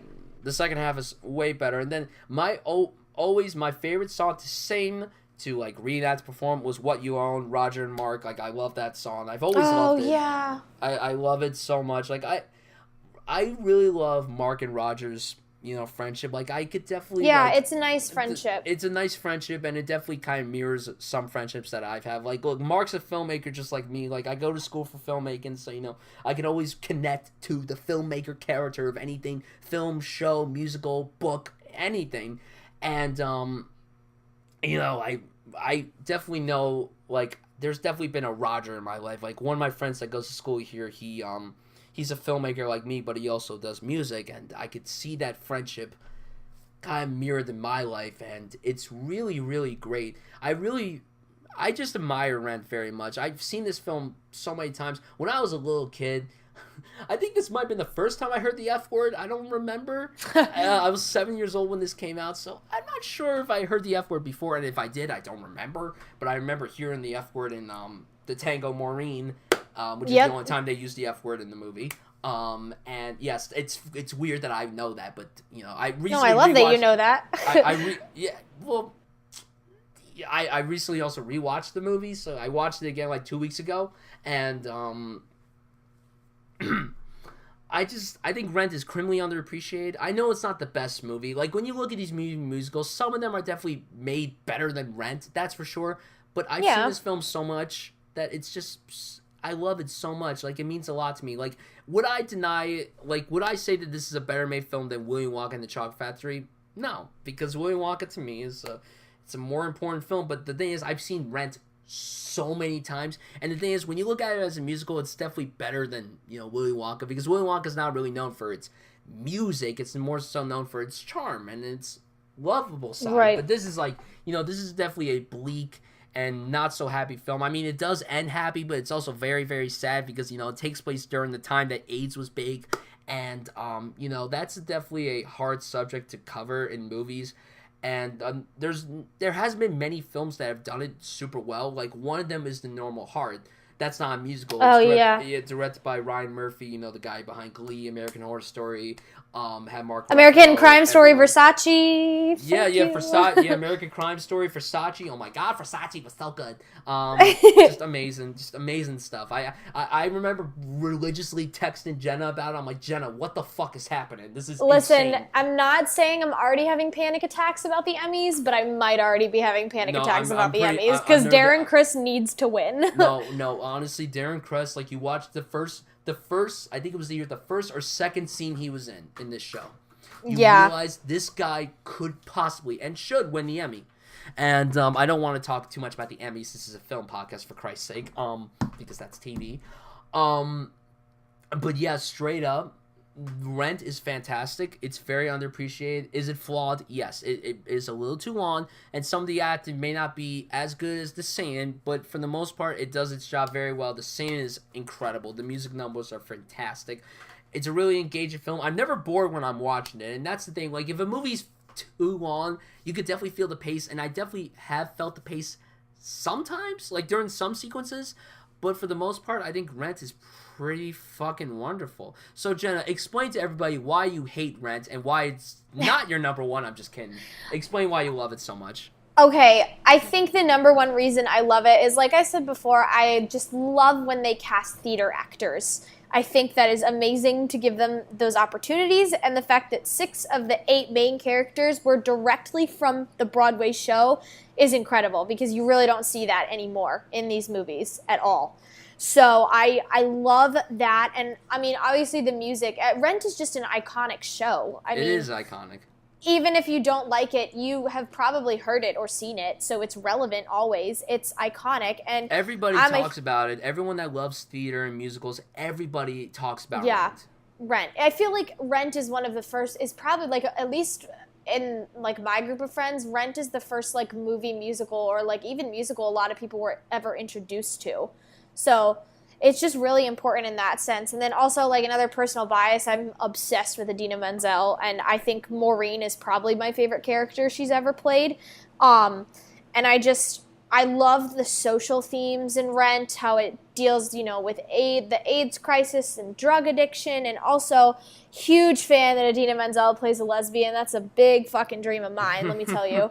But I love her. Well, I also just really love her relationship with Joanne because, Maureen is from Alphabet City, and back then those people weren't very wealthy, and it was considered not a great area, and Joanne was a lawyer, and she was way more well off and worked in, as they phrase it in the movie, corporate America. Yeah. And hey, mister, she's my sister. Yeah, and I think it's fantastic that they, brought two different types of economic classes together. Not only that, but it's, Joanne is black and Maureen is white, and I think, back in that time, that may have not been as accepted as it is now. And I think it's great that they brought those two together. And, just the songs, La Vie Boheme, Take Me or Leave Me is one of my favorite songs ever, obviously. I forgot to bring this up, and I'm so sorry. Without You, that sequence chills to my stomach. Like, honestly, like, regardless of what you think of Rent, if you think it's a good movie or not, Without You, those 4 minutes are so powerful. Like, the way it begins is powerful, and the way it ends, oh my God, it's... I also it's such a powerful show and a powerful ending, and also, but it's also really fun. Like when Angel comes in with Today for You, Tomorrow for Me, that's a great freaking song. And, love Angel's character in general. I think great representation, and also like you were saying, Mark and Roger's relationship, I think it's a really cool and interesting friendship. I also it's very shocking because I'm not the hugest Anthony Rapp fan. He's very weird and awkward in person, but I really like how he portrays Mark. I think he's a really, really great actor. Fantastic. And Adam Pascal has an unbelievable voice. Oh God! What you own. Like I said, his acting performance may not have been the best. Yeah, you could definitely tell he was but out of his element. Was great. Yeah, I think he was out of his element with the whole film thing, because obviously, like, staging a show is so much different than staging a film. They had like actual sets and could walk around on streets and stuff. Like, that's just crazy. And I don't know. And also, shout out honestly to Taye Diggs in this movie, because as much as I hate the man, he did a great job playing Benjamin Kaufman III, the enemy of Avenue A. Just completely unlikable character, and it's great because he's just a jackass. And well, actually, I've never met him, but I just, he divorced Adina, so he's the reason Hedwig closed. So I have my personal opinions on Mr. Diggs, but it's fine. But yeah, and also going back, you said Rosario Dawson was an amazing Mimi, and I thought she was incredible, especially considering, like you said, she's not known for musicals, but I think I like hers better than I forget who played her on Broadway, but I like Rosario Dawson's portrayal a lot better. No, Rosario Dawson, like, had that Mimi look to her. Like, you could tell that deep down she's a lovable person, but she's so troubled.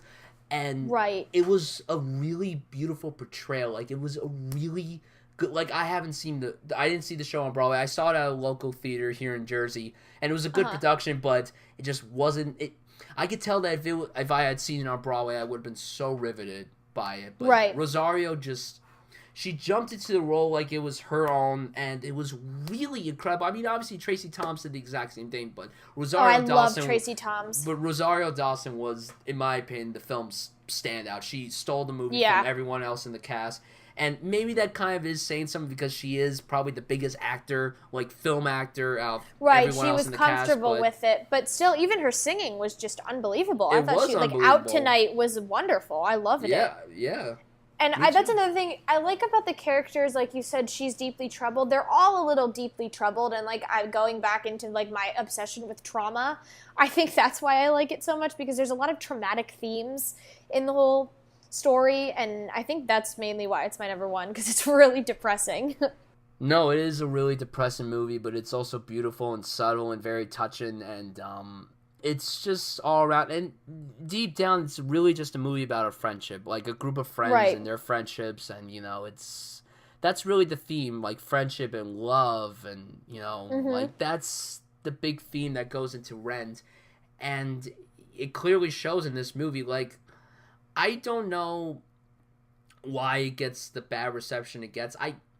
I don't understand it. Like, certain movies I can understand why they don't get the best reception, because they're not good movies. Like, not that this film is like critically panned, like, like an Adam Sandler movie, but it's like this is the kind of movie that I feel should get more positive reception. Like, I'm not saying it has to be like acclaimed as like the best movie of all time. Like, I'm not saying that, but I think that more people should really recognize Rent as a very good movie musical. Is it the best one? Probably not. Everyone has their subjective opinions, but it was a good portrayal of it. Exactly. It was a good adaptation. It was a good adaptation, and you get almost the whole original Broadway cast, which is that's cool. The thing. Like, that's the thing with most of these movie musicals that are based on Broadway shows. You usually get these these film actors, and sometimes they could sing, sometimes they can't sing. But like, I mean, let's look at. We'll talk about it a bit later. But there are definitely some movies that have been turned into musicals that have been turned into movies where they cast film actors, that can't sing. I'm not going to spoil which one, but I think most people know which one I'm talking about. And with this one, I mean, obviously most of the cast were on stage in the show. So I have to give them credit for that. But it was a really well done film. I could talk about Rent forever, and I'm sure you can too. So it's wonderful. So yeah, my number one, unfortunately, is the one that is very bloody. It's very bloody high on my list. I know that makes me very crazy, but you know what? The reason why Sweeney Todd, and I'm going to say the full title, Sweeney Todd, the Demon Barber of Fleet Street is my number one, is because deep down, not only is this a great musical movie, not only is this just a great, adaptation, this is, in my opinion, a fantastic film for so many reasons. Now, obviously, I'll start off with the music. The musical numbers are so fucking good. This is not a very staged musical. There's not a lot of dance. Honestly, there's no dancing in this movie at all. There's a lot of singing. And the thing is, you look at a movie like this and you're like, how could this very terrifying story be a musical? But it works very well. And honestly, even though I would never picture Tim Burton as the kind of guy to direct a musical, like, you look at Tim Burton's filmography, he directed.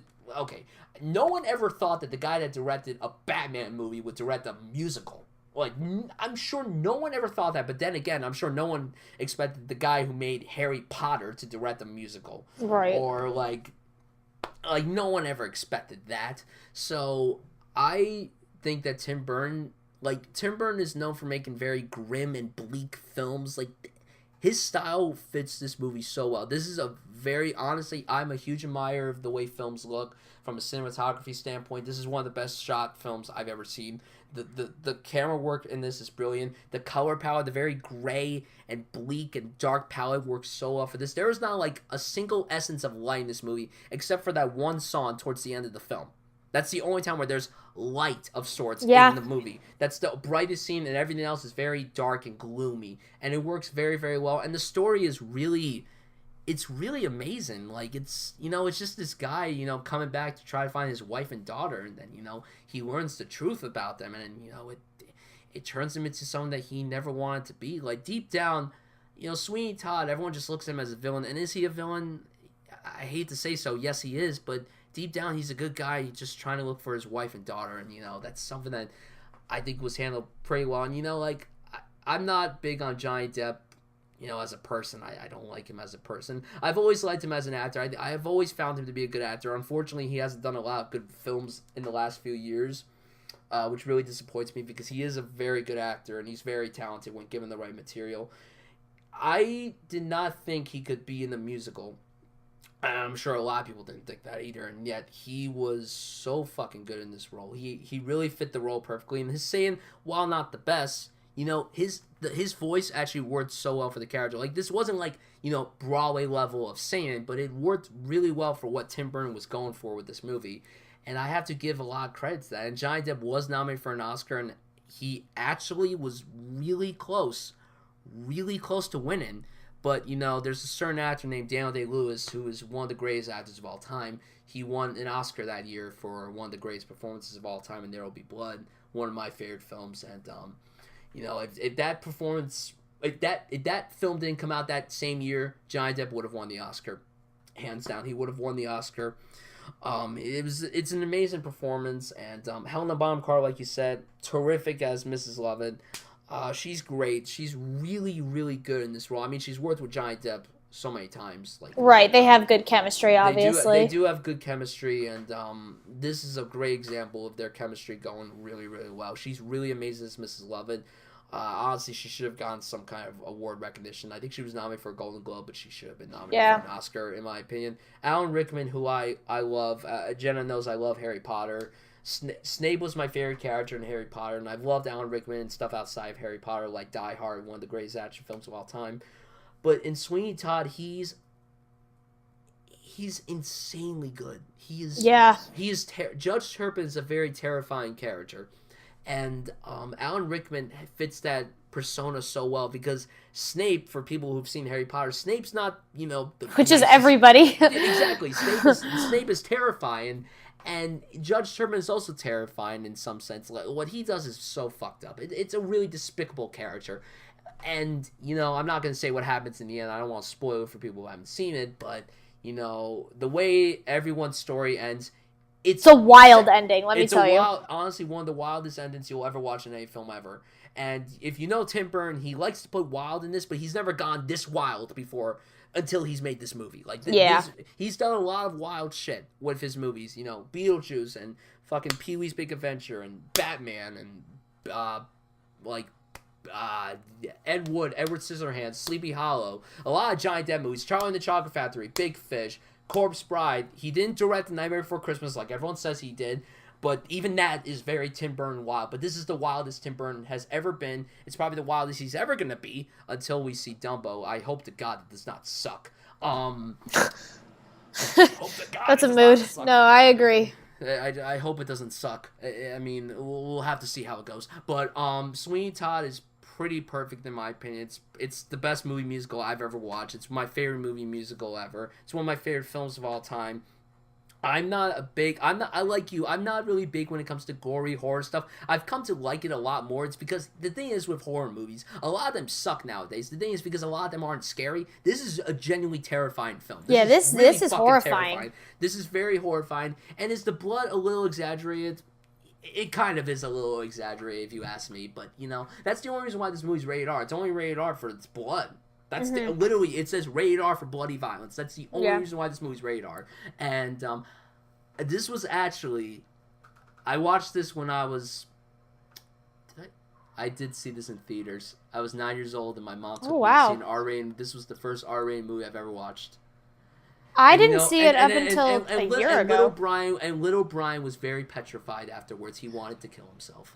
It was very scary. But Big Jenna was also petrified because I didn't see it for the first time until a year ago. Because I knew Laura was in it. Well, okay, here's the thing. I wasn't into blood, and I'm not into Johnny Depp. And then I met Laura and became friends with her, and I always thought it would be weird to watch her in a movie now that I'm friends with her. I was like, that's kind of fucking strange. But then I was like, you know what? I'm just gonna do it. And I was equally as petrified. And I was 22. Was I 21 or 20? I was 22. You don't remember how old you were last year? No, I was trying to figure out if it was 2 years ago or last year. And it was last year. All right. But yeah, I remember watching this when I was a little boy, and I was so scared. I thought it was really cool, but I was like, oh my God, this is scary. I was like, I want to go home. I want to go home. But then as I got older, I watched it, and I've come to appreciate it a lot more, and I think it's Johnny Depp's best performance, and he's given a lot of great performances in his career. Say what you want about him as a person. He's a fantastic actor. I mean, he was a fantastic actor. It's very rare for Johnny Depp nowadays to give a legitimately great performance. But everyone in the cast was great. Yeah, like you said, Sacha Baron Cohen, fucking crazy. He's fucking crazy in real life, and you know what? I love him for that. I've always loved Sacha Baron Cohen. And I love how him and Helena do a lot of movies. Well, I mean, they did Les Mis together too, where they were both fucking crazy in that, and that was fantastic. No, they fit the quota of that very well, and they fit the quota of this movie very well too. I mean, what was it, Pirelli? Pirelli was the perfect Sacha Baron Cohen character. I think Tim Burton said in an interview, I think when he was cast in this movie, he had Sacha Baron Cohen in mind for the role, and that was an automatic yes. So that makes so much sense. So that's perfect. And Yeah, and like Timothy Spall plays oh god, what's his name? What's Judge Turpin's assistant? Beetle? Yeah. Beetle, right? Yeah, he was good as Beetle, and everyone else was great. And yes, Laura Michelle Kelly, I'll mention her because if I don't, Jenna will kill me. For the little time that she had on screen, she crushed it. She was great. She was fucking amazing, because that's my great. bitch. No, she was great. No, she was great. And the kid that played oh god, what was the guy's name? Toby, he was good. Joanna, she was good. What was the little kid's name?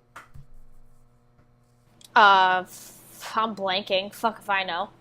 Well, whatever his name was, he was good too. Everyone did good. The sets are great. Costumes great. I think this film won like best art direction, which is now best production design. So that's obviously with the sets, and well deserving because the sets in this are fucking great. You feel like you're in 1800s London, and it's amazing because this was all made on a soundstage, and it doesn't seem like that. It's very convincing, which is awesome.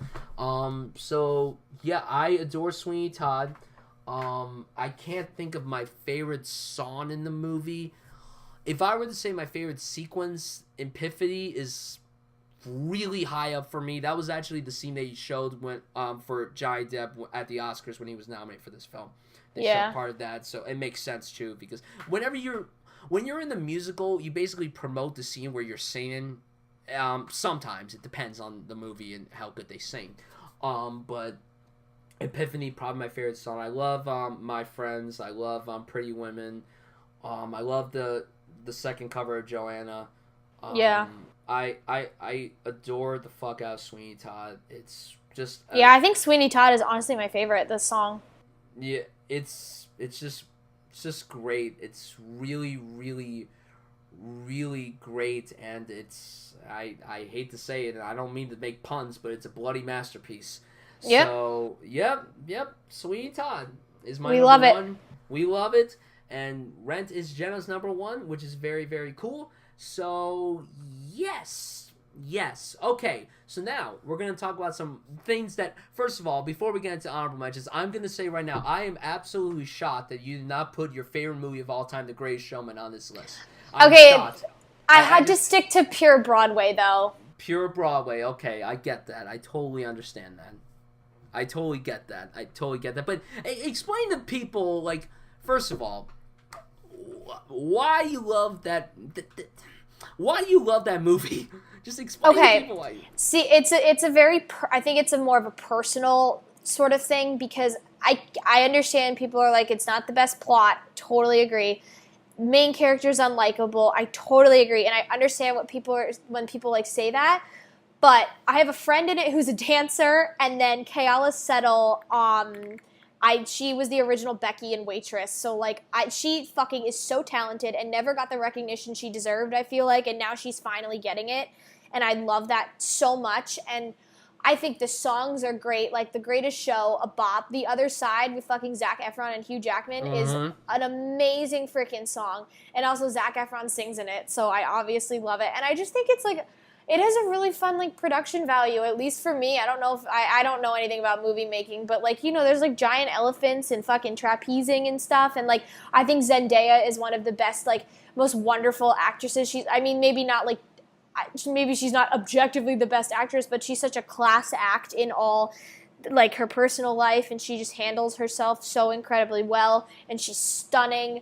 And, I mean, a lot of the dancers, were on Broadway, and the guy who runs the ticket booth was also in Waitress, so there's a big Waitress situation going on there for me, which is, I love that they got a lot of, like, that cast got a lot of recognition, because I feel like they just, I mean, especially with Kayala Settle, everybody loved her on Broadway, but now, I mean, This Is Me is so mainstream, and, like, she's famous, and that's crazy, because she's such a cool person, and she's so talented, and she just deserves all of this, so I think a big reason of why I like it is just because, like, I know a lot of the people in it, and it was such a big movie, and I'm just so happy for the success that they got.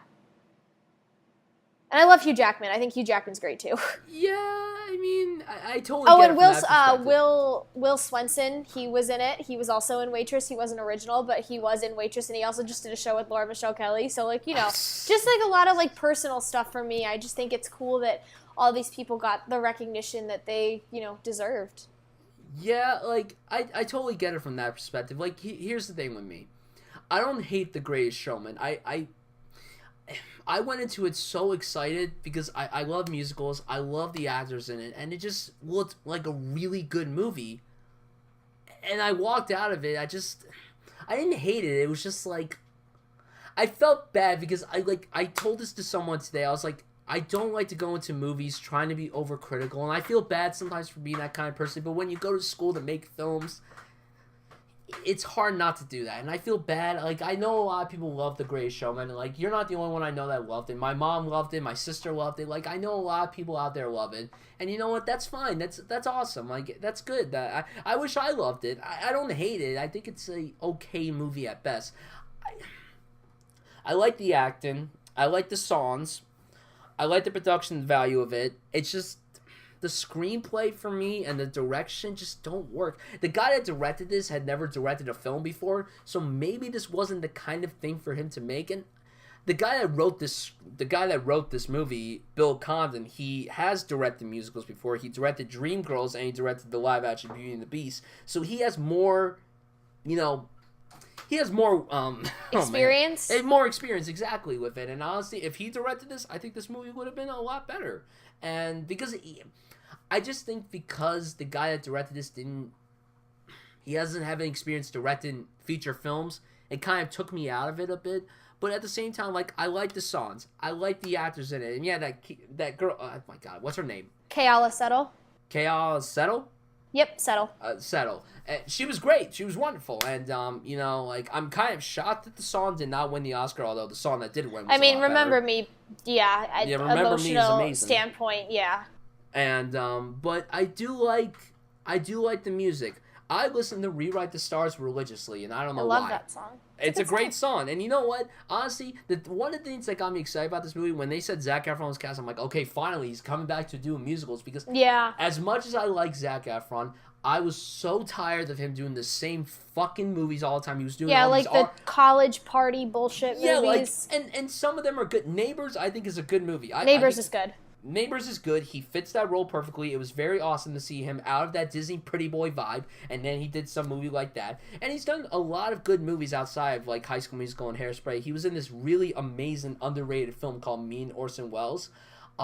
It's from the director of School of Rock, and it's really good. He's like this inspiring young actor, and he's acted in like Orson Welles, this famous filmmaker, was directing a version of Julius Caesar, and this was in the 40s, and the movie didn't come out in the 40s, obviously. It took place in the 40s, and it's really great. Zac Efron, honestly, he has a lot of talent. He hasn't done a lot of great movies, unfortunately, but I know he has a lot of talent inside. Yeah, he's so talented. He is talented, and the fact that he could act and he could sing, that is saying a lot. He was actually supposed to be in the remake of Footloose, but he dropped out of that. I don't know if you remember he was supposed to be in that. Yeah, I remember that. And then he dropped out. Obviously, that's not a musical, but like he would have fit that role so well. But yeah, he would have been really great. It's okay that he wasn't. It's fine. The movie ended up being good anyway.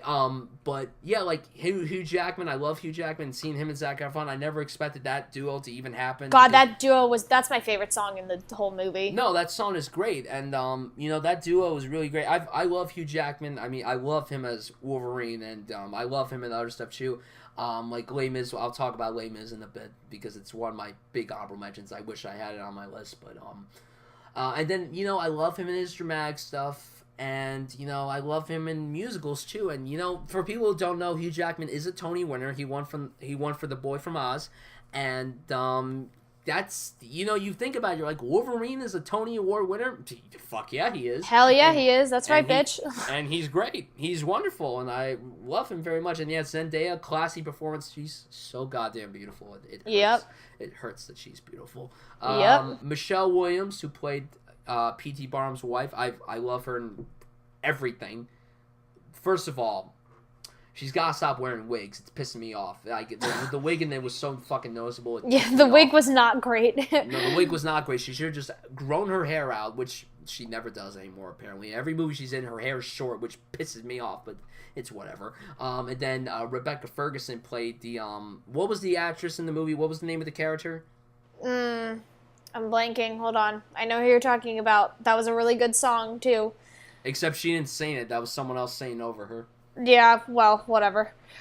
It was a bomb-ass song regardless. It was a pretty bomb-ass song. Jenny, yes. Jenny... Lind. Yes, yeah.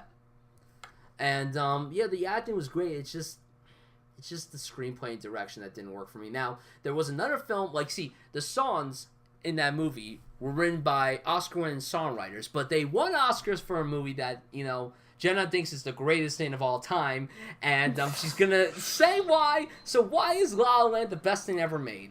La La Land sucks fucking ass, and let me tell you why.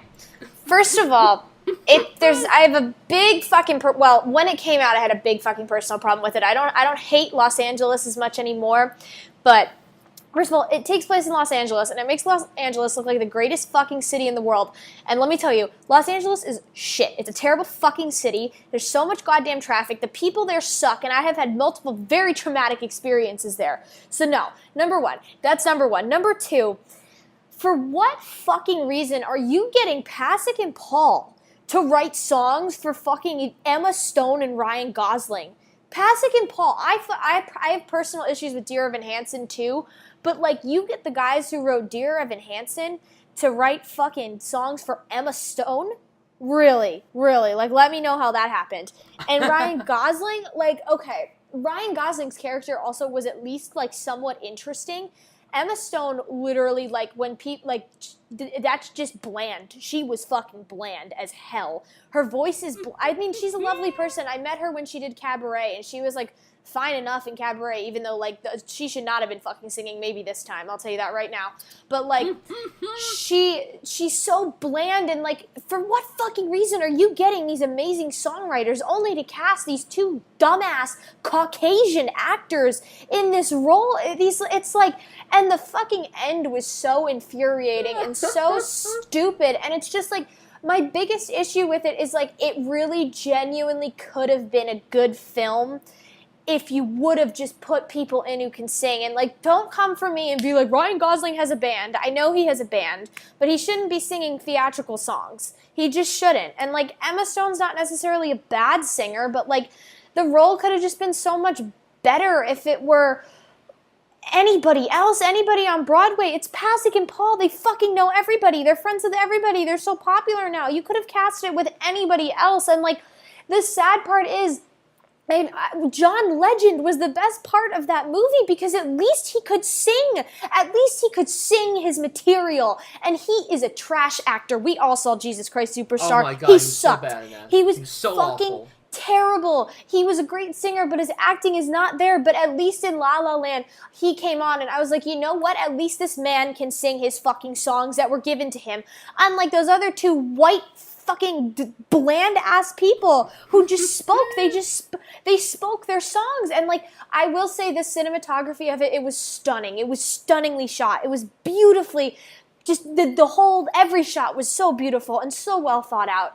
And the way they filmed the dance numbers was wonderful. And like I said, it made Los Angeles look like a good place. And if you've been to Los Angeles, you know it's it's the worst place on earth. It's terrible. But they made it look beautiful. And they did so much with the cinematography, but the plot is terrible. It's so boring. And I can't, with the fact that, I know so many people, and I know, they're not big names, but I know so many people that could have sang those songs, and they just put two Hollywood actors in it for no reason. They didn't need to do that. There was no reason they could have picked Hollywood actors that could sing. They really could have.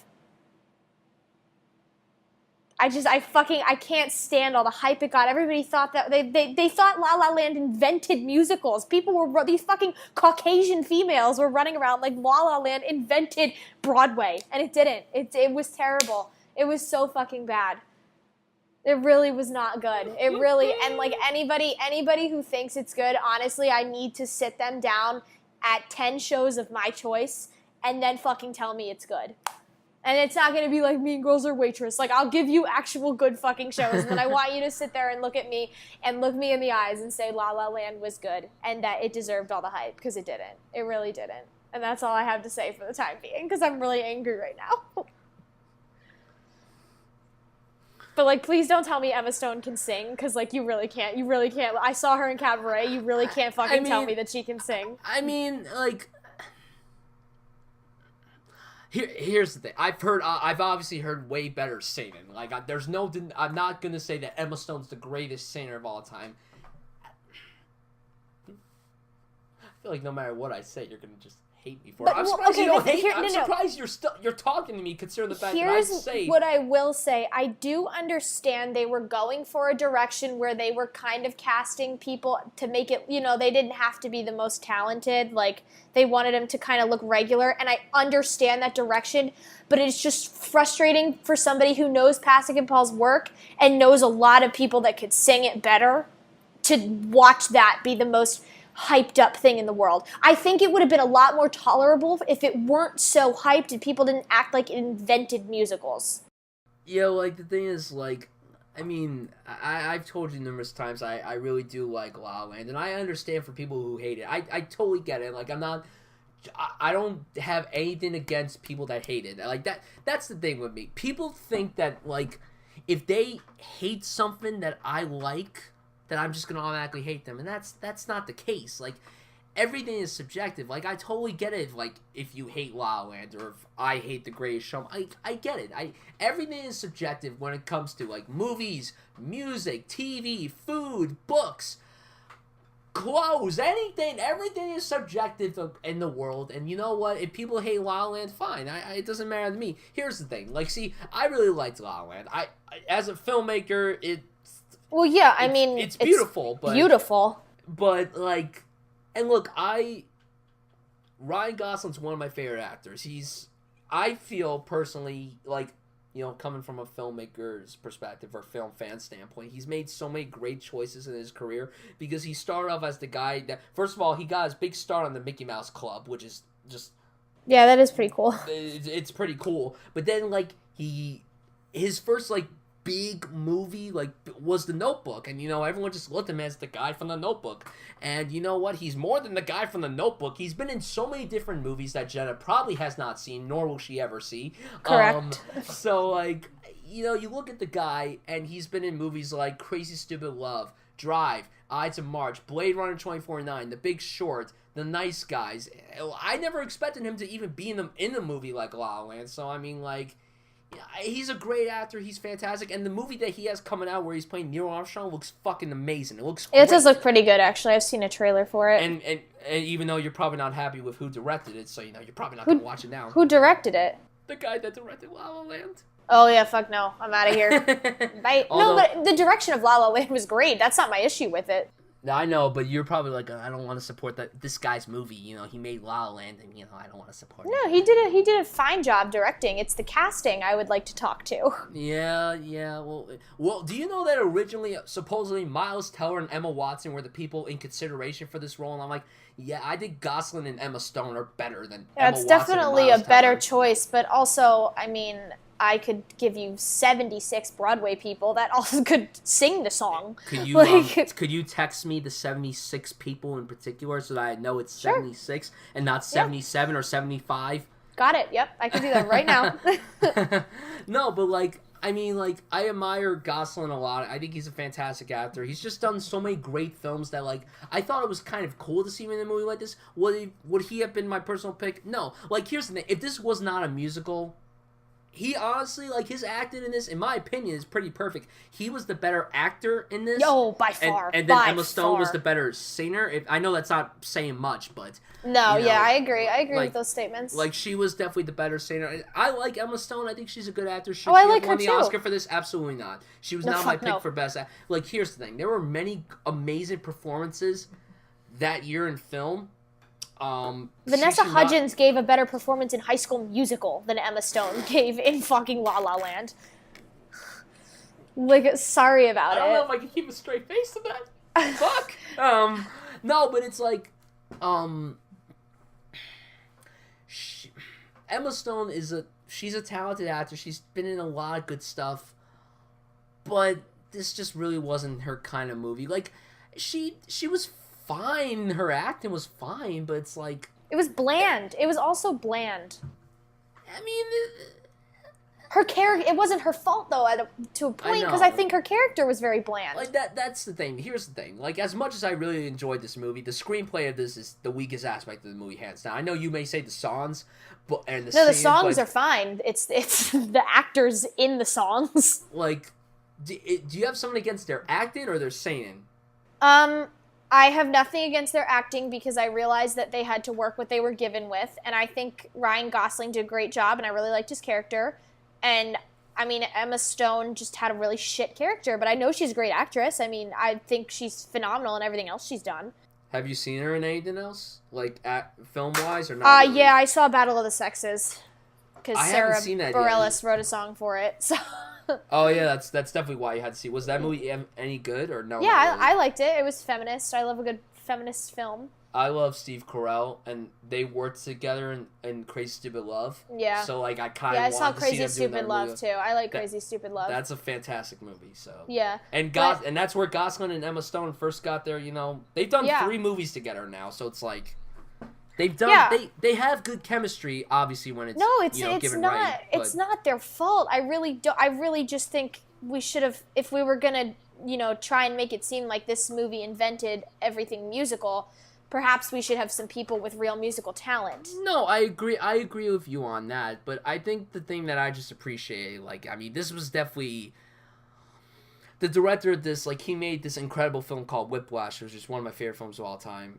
Miles Teller plays a drummer that wants to be the greatest, and then J.K. Simmons, who is amazing. He won the Oscar for this movie. He plays this, like, very abusive teacher. It's a really, really powerful film, and I appreciate La La Land for what it did. I mean, sure, there are things about it that could have been handled better, but I really love the filmmaking aspect of it. I mean, yes... They definitely could have casted people that could sing. Honestly, Lea Michele would have been like great. Thank you. Thank you. She would have been great.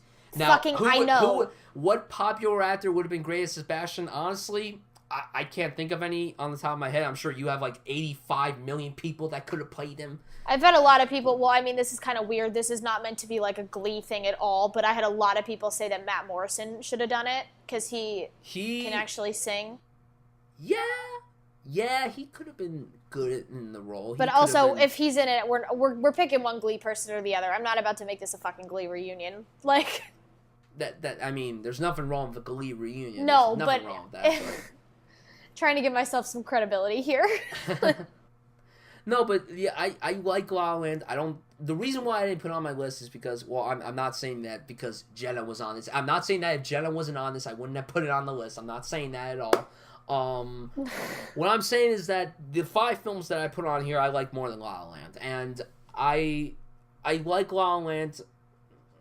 Like, I definitely like it less as I watch it. Here's the thing: when that film won Best Picture for 3 minutes, like, I wasn't mad about it, but I was like, no, this isn't the film that's best. Like, the thing is, like, here's the thing: when a film wins Best Picture, that clearly means they are the best picture of the year. That clearly means that there's some big attachment to it, some big emotional attachment. Now, there are many times when a film has won Best Picture that I don't agree with, and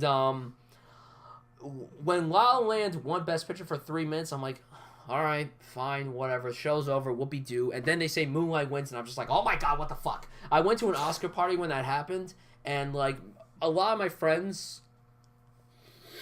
we were like kind of baffled at first that they said Moonlight won, but at the same time we were like so fucking happy because Moonlight is fucking amazing. My roommate disagrees, but you know, it's a great film, and honestly, it deserved Best Picture. Maybe it wasn't my favorite film that year because I said Saint Street was my favorite that year, but, you know, it didn't get any recognition, unfortunately. But, like, it made me laugh, but it also kind of made me cry at the same time. You know, those people were on stage. I felt bad for the people that were, like, you know, they were already giving their speeches, and then those speeches meant hilarious. Nothing. It was funny, but at the same time, it was very sad because, you know, those people worked hard on the movie, and then they're like, oh, we have Oscars, and oh, now we have to give them away. Like, it's great. But now, like, me and some friends had this inside joke. So the guy that made La La Land has a film coming out this year, you know, First Man with Ryan Gosling playing Neil Armstrong. And the guy that directed Moonlight has a film coming out this year as well. And it would be really funny if First Man won Best Picture, and then 3 minutes later, the film from the guy that directed Moonlight won Best Picture instead. It would be so funny. I would be so excited. I would literally scream. Funny. That would be so funny. I mean, it wouldn't be funny, but at the same time, it would be. That's it'd be how pretty fucking funny. That's how cruel of a person I am, and that's how cruel Jenna is too. Oh, I'm evil. Like, this Jenna is despicable. She is despicable. Yep, it's true. It's a fact. I'm a terrible person. What can I say?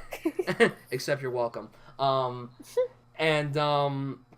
Yeah. So yeah, those were our thoughts on the. I felt like we had to talk about it because the thing is, me and Jenna, ever since me and Jenna like started talking, she's always talked about The Greatest Showman, and I've brought up La La Land a few times. She's like, "Oh, I fucking hate it," and I'm like, "Well, The Greatest Showman's not very great either." So like we've had many discussions objectively, about it's not, but yeah. I mean, but yeah, and like it's nice that the audience could finally hear the opinions of those movies from us. It's great. So.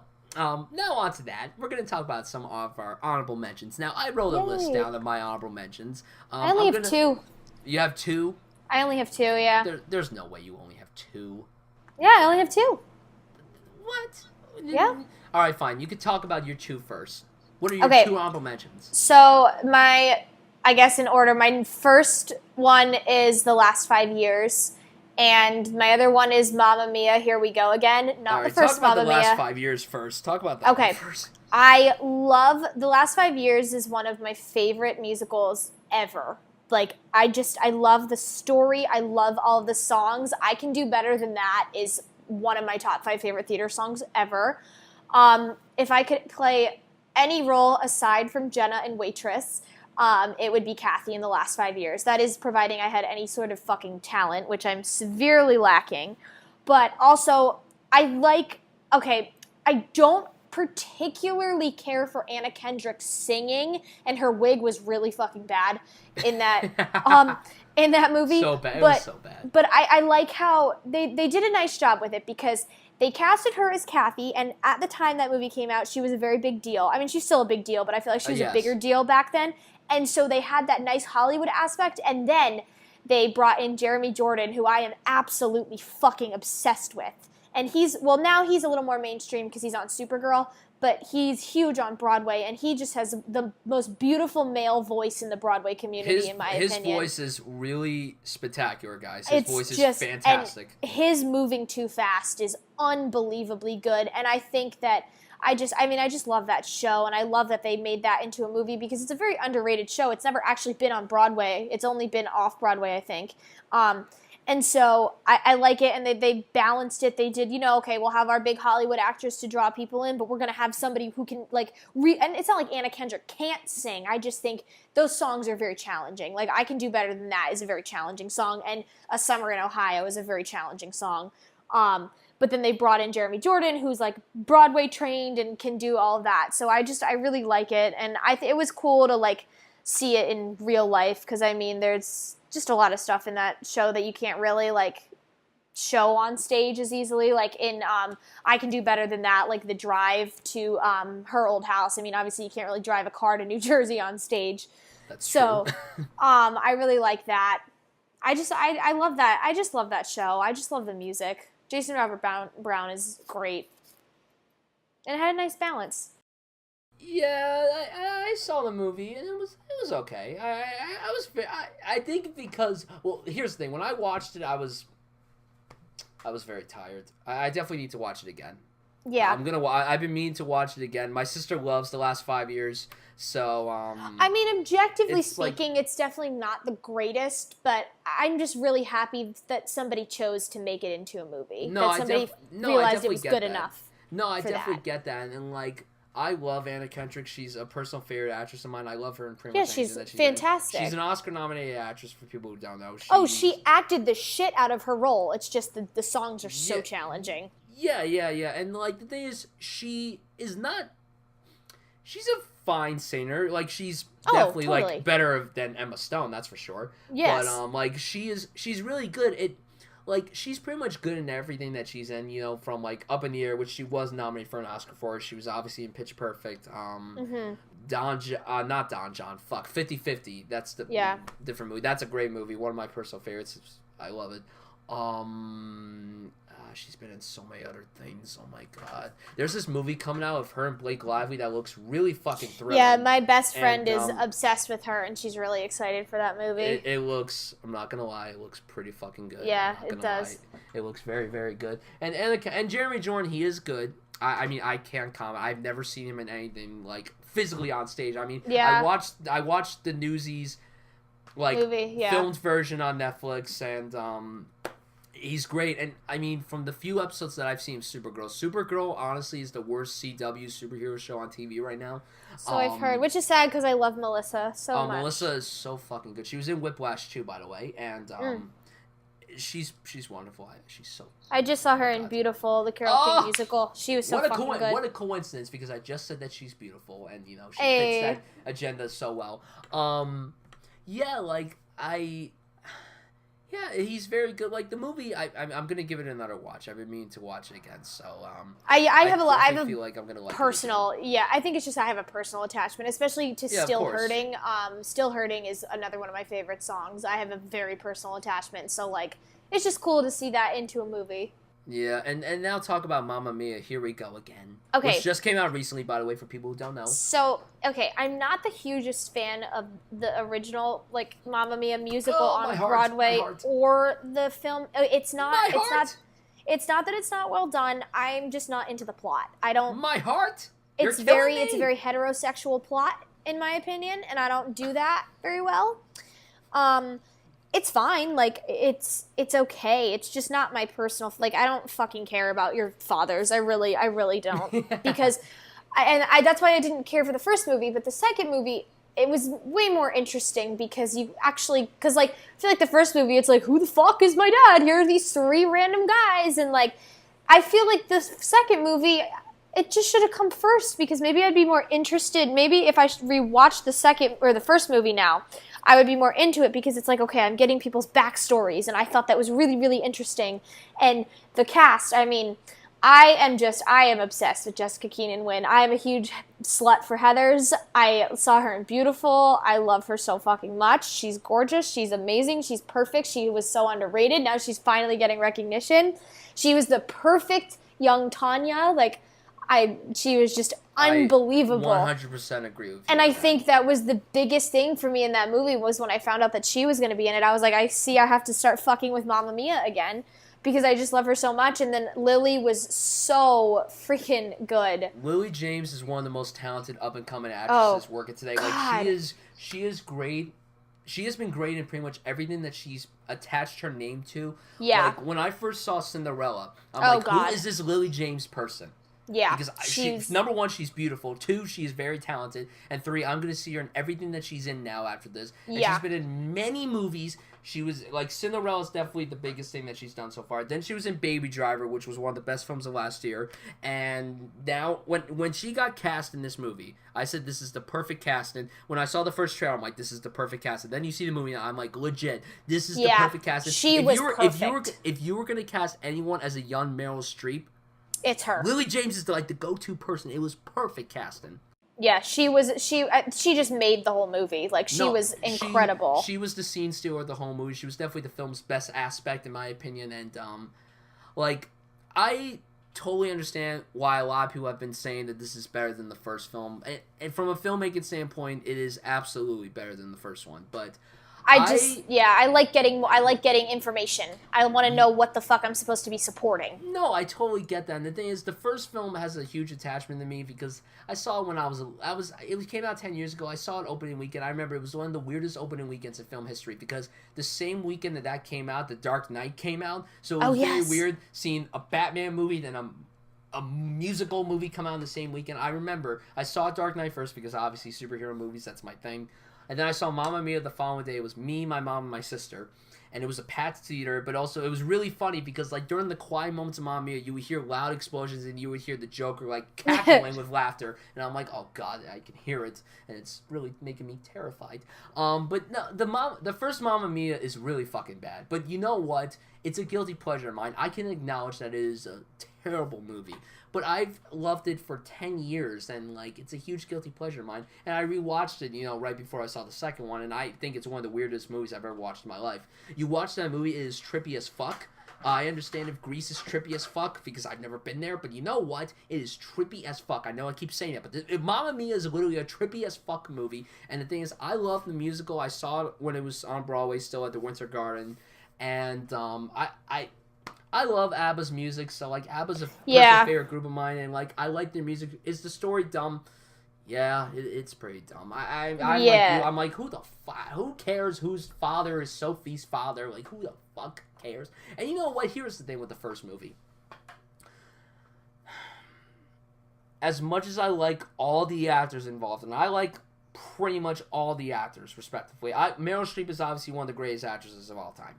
And, you know, a lot of the actors, they're all great in their respective ways, but unfortunately, at the time, most of them couldn't sing. When you watch the second one, definitely some of the singing has improved.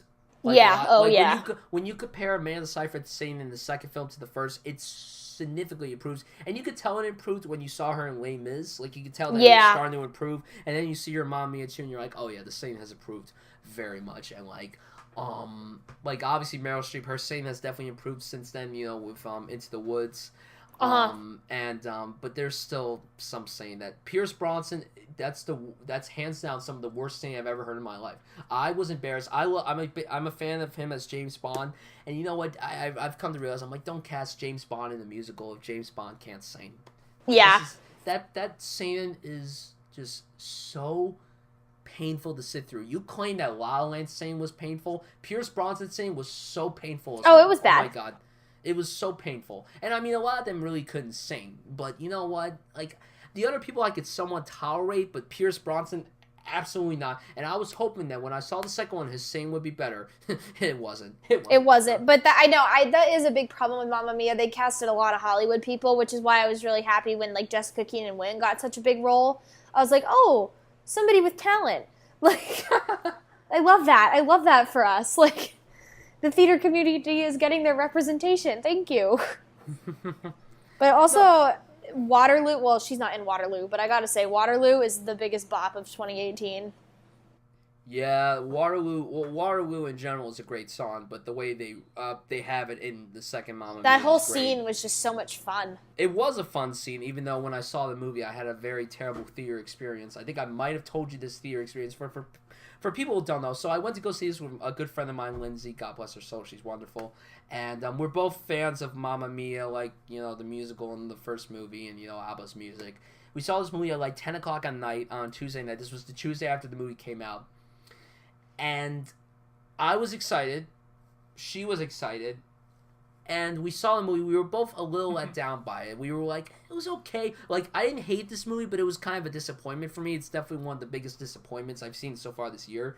And it's because, like I said, I love the first one so much. And the second one looked significantly better. I mean, obviously it was shot a lot better, and it was directed a lot better too. But, like, I don't know. It just, when it started off, I was a little bored, and then it got better as it progressed. But at the same time, like, the entire time I was watching, I'm like, was this really necessary? Like, do you think this was a necessary movie? The second one? Yeah. You thought it was necessary? Yes, because I think, for me at least, for somebody who, you know, like, likes to know all of the details, I think it was really, it made the first one more tolerable because I understand how all the relationships came to be. I think that totally is that. very important. I'm someone who likes to know all of the background information. Yeah. No, it was cool to know all this background information. I have to say, the casting of the young actors, young Bill in particular was fucking wonderful. He was great. My friend is obsessed with young Bill. Oh, young Bill was great. He was awesome. Yeah. He was awesome. He was good. I liked young Sam. I didn't really like young Harry that much, but I mean, it's yeah. okay. You didn't like young Harry either? Not really. Oh, good. I thought I was the only one. But No. like the movie, it was a nice movie. The musical numbers were great, obviously, and it was a cute little movie. It was very lovely and adorable. But my biggest problem with Are you gonna say Cher? I was gonna say Cher. Jenna agrees with yeah. me. It is Cher. She didn't need to be in that. Listen. I don't care what people say about Cher. If they love her, if they hate her, I don't care. Listen, Cher is Cher. She's an Oscar winner. She's made a lot of good music. We know that Cher is Cher. But, oh my god. Are you laughing at what I'm saying? No, I'm playing a game, Bryan. Oh my god. Okay, John. That's my roommate, everybody.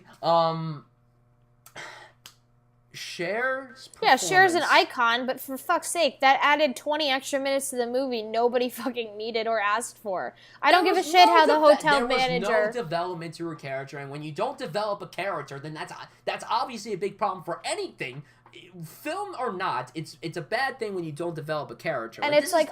I think everybody who saw it can say nobody really cared that the hotel manager used to, like, date her. Like, I don't give a shit why he's depressed. Like, I'm depressed. Like, I don't have a reason. Exactly. I don't care. I don't care that his name was ironically Fernando. Like, I don't care about that. I don't care about that. And listen, I think I said this to you, and I might, if I didn't, You're saying it now. Okay, I will say it now. I will speak about it. Fernando is my personal favorite ABBA song. That is my personal favorite song. Yeah, you did tell me that. And they fucking tarnished it. They tarnished it in this movie, and it ticked me off so much. And now they're giving Cher an opportunity to make an ABBA album, and it just ticks me off so much. You know, that is so wild that Cher is focusing her time on ABBA, considering she has a fucking musical on Broadway coming in November, all about her. Hey, don't insult that. There's out, instead, they're making her make an ABBA album, and it's like, why don't you fucking? Because I know, just going along with that, it didn't get the best reviews in Chicago, and Cher said herself it needed work. So why don't you fucking focus on like helping that show? Because it has a great cast, rather than recording an ABBA album that not one person wanted or asked for. Exactly. I highly doubt anyone asked for an ABBA album covered by it's just Cher, like I don't know. But yeah, I mean, they didn't need her. They didn't need that big name in there because people like Mamma Mia. They didn't need the character, honestly, in my opinion. I didn't really like. There was no development towards the character. There was no development. It's there was no development for congrats, that you casted somebody from Broadway, but then you fucked it up by casting Cher. Yep. So you have no other honorable mentions. You have no other movie musicals that you like.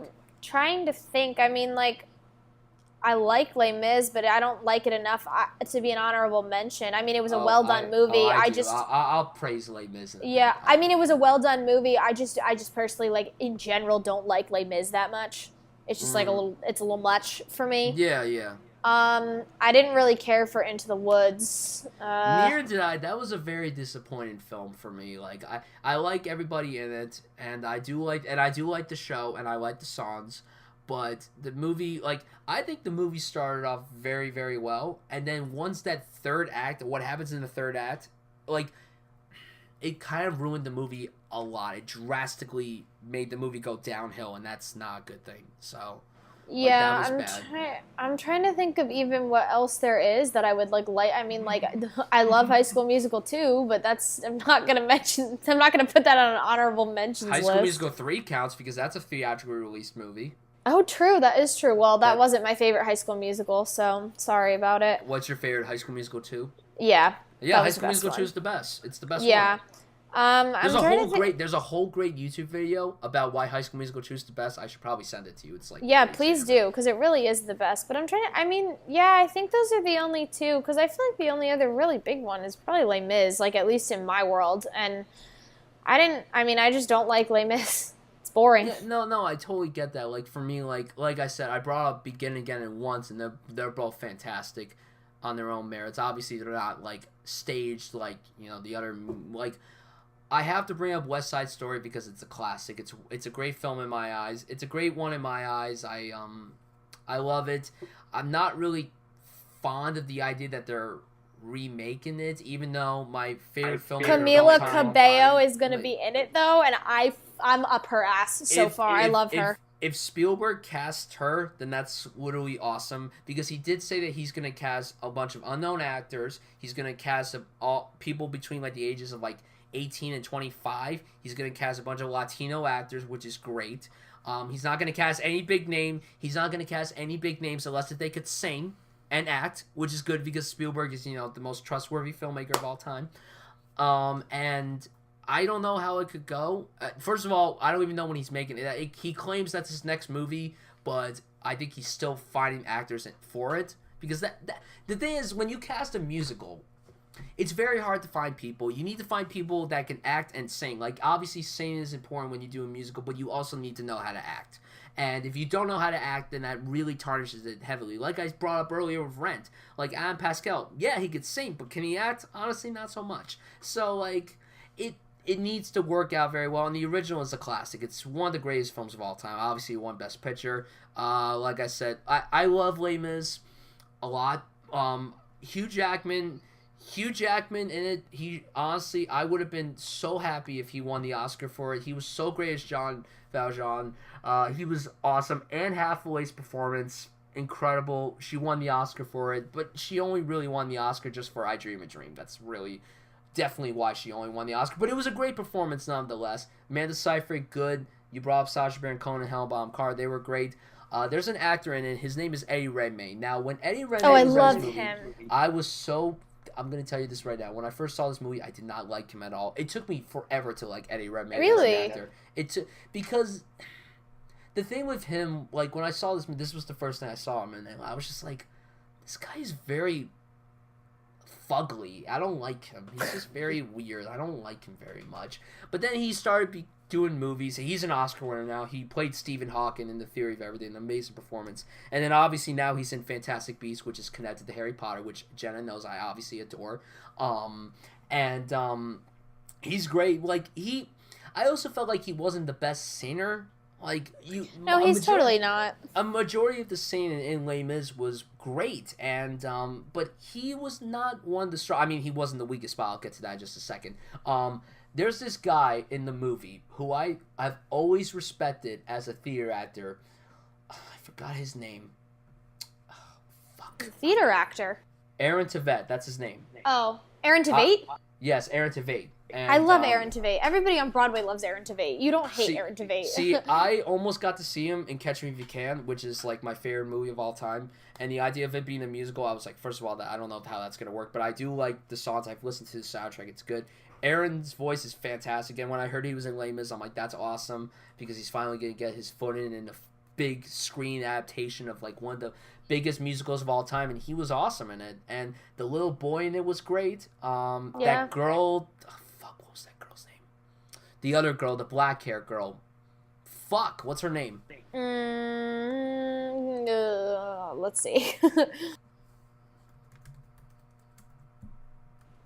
can't type. What's her name? I'm trying. Shit. Eponine. Oh, yeah. Oh, Samantha Barks. She's in Pretty Woman now. Oh, really? The Broadway show? Mm-hmm. Oh, that's so cool. That's awesome. That's great. Yeah. Yeah, she could definitely fit that role. Not only because she's pretty, but she actually could fit that role very well.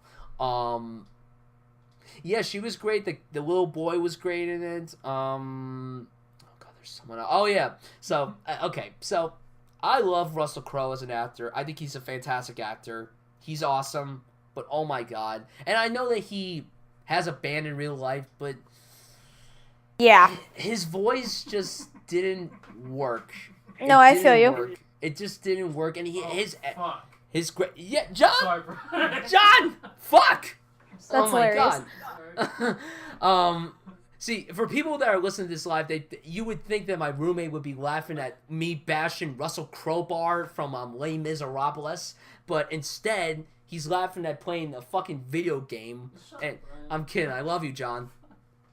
All right, you don't love me back? Okay, I understand. This is the kind of stuff I deal with my roommate. No, like, the thing is with Mr. Russell Crowe in Les Miserables, blessy, he is so fucking, like, his acting is incredible. He plays Javert, very, very Javert? Well. Javert. Okay. I call him Javert. That's how he's spelled. It's spelled Javert. I understand, but it's French. Javert.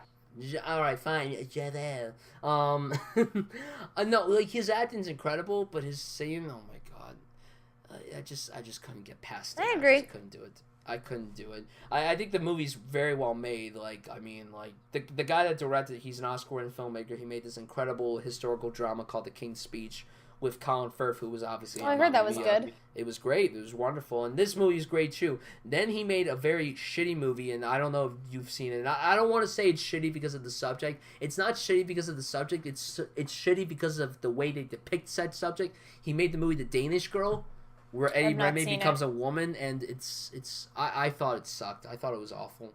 I really thought it was awful. That movie kind of made me start to dislike Eddie Redmayne again. I'm like, I know he's a good actor because he was great as Stephen Hawking, but oh my god, this movie was so fucking bad. It was so bad. And now he's directing an adaptation of Cats, which I don't know how that's gonna go, but you know. I mean, listen, I'm the biggest Taylor Swift stan, but we do not need to be putting Taylor Swift in a production of Cats. We really don't, because here's the thing. She can act. She cannot act. No, she can't act for shit. We all saw The Giver. It was not good. No, and we also saw, remember her in Valentine's Day? Valentine's Day, yes, I do. Ugh. That's the reason I saw Valentine's Day. I've been a slut for Taylor Swift since I was 12.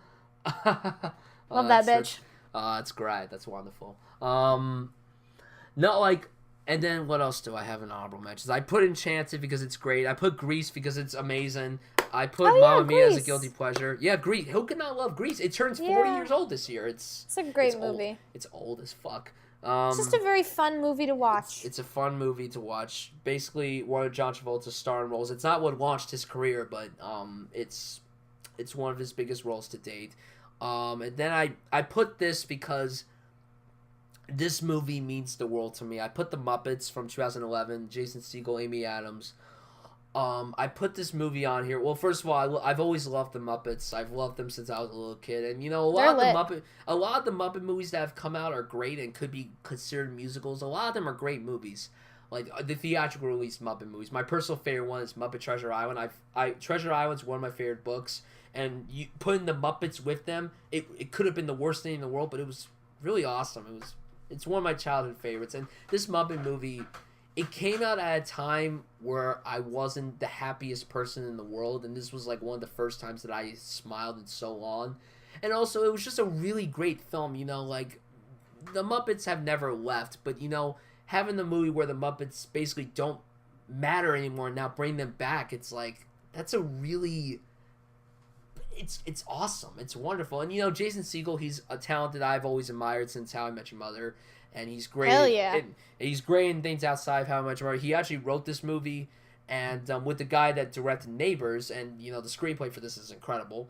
And Amy Adams is a delight. She's a delight as usual. And she's one of my favorite actresses. And, you know, I just love the Muppets in general. So, like, the movie means the world to me. It's one of my favorites. It's one of my personal favorite films of this decade. Like, it's really, really acclaimed by me. Like, I praise the fuck out of this movie. I think it's fantastic, and it won an Oscar. So it won. Man or Muppet won the Oscar. So you know that's great. That's just wonderful. So, are there any other movie musicals besides La La Land that you do not like? I dislike that strongly. I don't think so. I really don't think so. I think La La Land is genuinely... I only hate two things in this world, and La La Land is one of them. Oh, jeez. Funny enough, Pasek and Paul are responsible for the music for both of those things. But, yeah. I don't really think I hate anything besides La La Land. I'm not a fan of Grease 2. I don't think it should exist. Okay, no shit. Like, obviously, I didn't know we were counting that. Like, okay, fucking obviously Grease 2 is shit. It counts as a movie musical. It counts as a movie musical. So, yeah, okay, obviously that's bad. Like it counts, unfortunately. Yeah. Have you ever seen the Newsies movie? Because I haven't. It's not good. No, I have a very, you know, when you're in the Broadway community and you're normal, you try and stay away from Newsies. No offense, because I have a friend who was a Newsie, but you know, I'm not into that white boy shit. I can't, you know, that's too much for me. I don't do that. I mean, Jeremy Jordan's lovely, but you know, I just can't. No, I totally understand that. I'm trying to look and see what other movie musicals are out there that aren't live action or are not Disney animated. Okay. Yeah. So I have this thing. I'm not the biggest fan of South Park. Like, I'm not like huge on South Park, but the South Park movie has a lot of great. One of the songs in that movie was nominated for a fucking Oscar, and it's crazy to believe that. Blame Canada. It's a very satirical song, and it's really funny in my opinion. Like, and I'm not the biggest South Park fan, but I think the movie is awesome. I don't know how I like it if I don't really care for the show that much. What's your take on Moulin Rouge? I've never seen Moulin Rouge. I'm very excited for it to come to Broadway, however, because the set looks really cool. But I've never seen it. I don't know why. I mean, I've listened to the music, and it's not my favorite. It's all right. It's just not my thing. Yeah, and Chicago. What is your thoughts on Chicago? I don't like Chicago. I just don't like the plot of Chicago. I mean, like, it has some good songs. Like Cell Block Tango is pretty good, but like, and All That Jazz is fun. But like, I just don't really care for Chicago in general. I've never seen it on Broadway. I don't ever want to. Just not my thing. Yeah, no, I totally get that. Like, I think the movie's. I don't think it deserved to win Best Picture that year. See, that's another one of those films that, like, the thing with that film, the guy that directed it, he's like the weirdest person when it comes to his filmography, because he made that movie 9, he made the 4th Pirates of the Caribbean, he made Into the Woods, and honestly, I'm scared for my life for the new Mary Poppins movie. I'm fucking terrified. Oh, but I'm so excited because Lynn and Emily Blunt, and I love Mary Poppins. I love Emily Blunt. I love Lynn. And I love the original Mary Poppins, and, you know, have you seen Saving Mr. Banks? Yeah. It's a great movie. It's a great movie.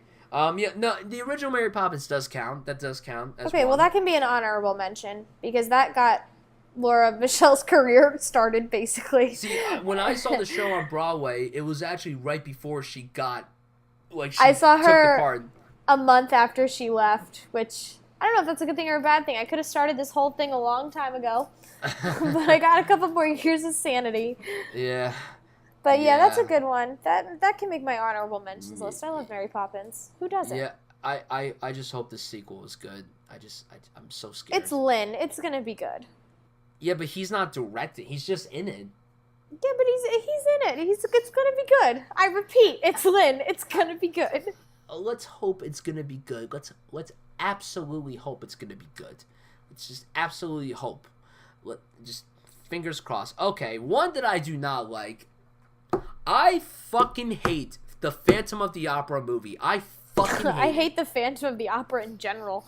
I have never seen the Phantom of the Opera on Broadway, so I can't comment on that. But the movie is fucking trash. Now, it's because, honestly, for me, it's because the director is fucking awful. But it's really sad because Emmy Rossum, who plays Fiona Gallagher on one of the best shows on TV, she can get Shameless, it anytime, any day.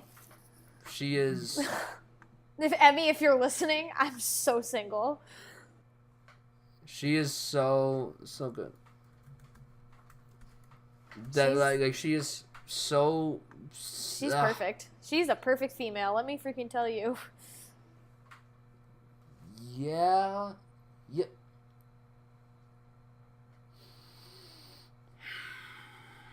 I'm looking at this list right now to see what else there is. Yeah, let's see. Let me Google something here.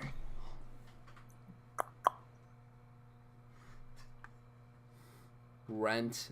Dreamgirls. Please tell me you like Dreamgirls. Yeah, I like Dreamgirls. Of course I like Dreamgirls. Okay, good. Dreamgirls is amazing. What kind of animal do you think I am? Listen, I'm just making sure you like it. So it's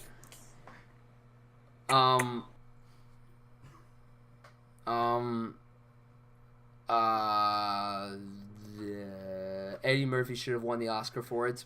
Jennifer Hudson, great performance. Yep. Okay, what about Sound of Music or Annie? Sound of Music, not the biggest fan of. I don't hate it. It's just not one of my favorites. Oh, God, you know what I do really like? Singin' in the Rain. That's a great movie. With really great music. And The Wizard of Oz. I didn't realize we were counting The Wizard of Oz. The Wizard of Oz is my favorite movie as a kid. Yeah, The Wizard of Oz is just wonderful. It's just so great. It really is great. It's just so wonderful. And, oh, Funny Girl. I mean, I think we all know as a Glee stan why I like Funny Girl, but Funny Girl's a really good one, and I hope it comes to Broadway.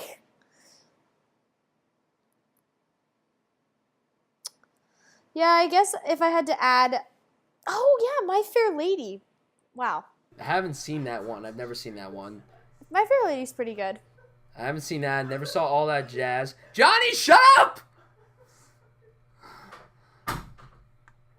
Oh, man. Oh, God. I don't like Across the Universe. It's so bad. I don't either. That's so bad. It's literally one of the most beautiful messes I've ever watched in my life. Yeah. That movie is so goddamn pretty, but it's such a mess. Yes. It's so messy. And I love the Beatles. I mean, who doesn't? But, oh. Yeah, I think I want to add "Singin' in the Rain" to my honorable mentions. Yeah, Singin' in the Rain is a classic. Rip Debbie Reynolds. Yeah. Gene Kelly, great, iconic stuff. Let's see what else we have here. Enchanted, we brought up, is great. Once, great. Amazing. Even though you put it on your list. Let's see what else there is. High School Musical 3 counts. That's great. Okay. It's great. Did you ever see Band Slam with Vanessa Hudgens? No. It's a very underrated movie. It's very, very good. It was right after she did High School Musical 3, so, she was still, on the High School Musical train, and it was really, really good. Really, really good. The only other known actor that's in it, oh, God. Do you remember Allie and AJ? Fuck yeah! Yeah, Allie was in it. She was in it. Potential Breakup Song is the best song of all time. Potential Thank you for Breakup coming to Song. my TED Talk.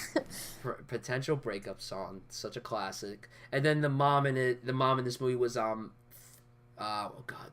Phoebe from Friends. She was the mom in it. So, it was,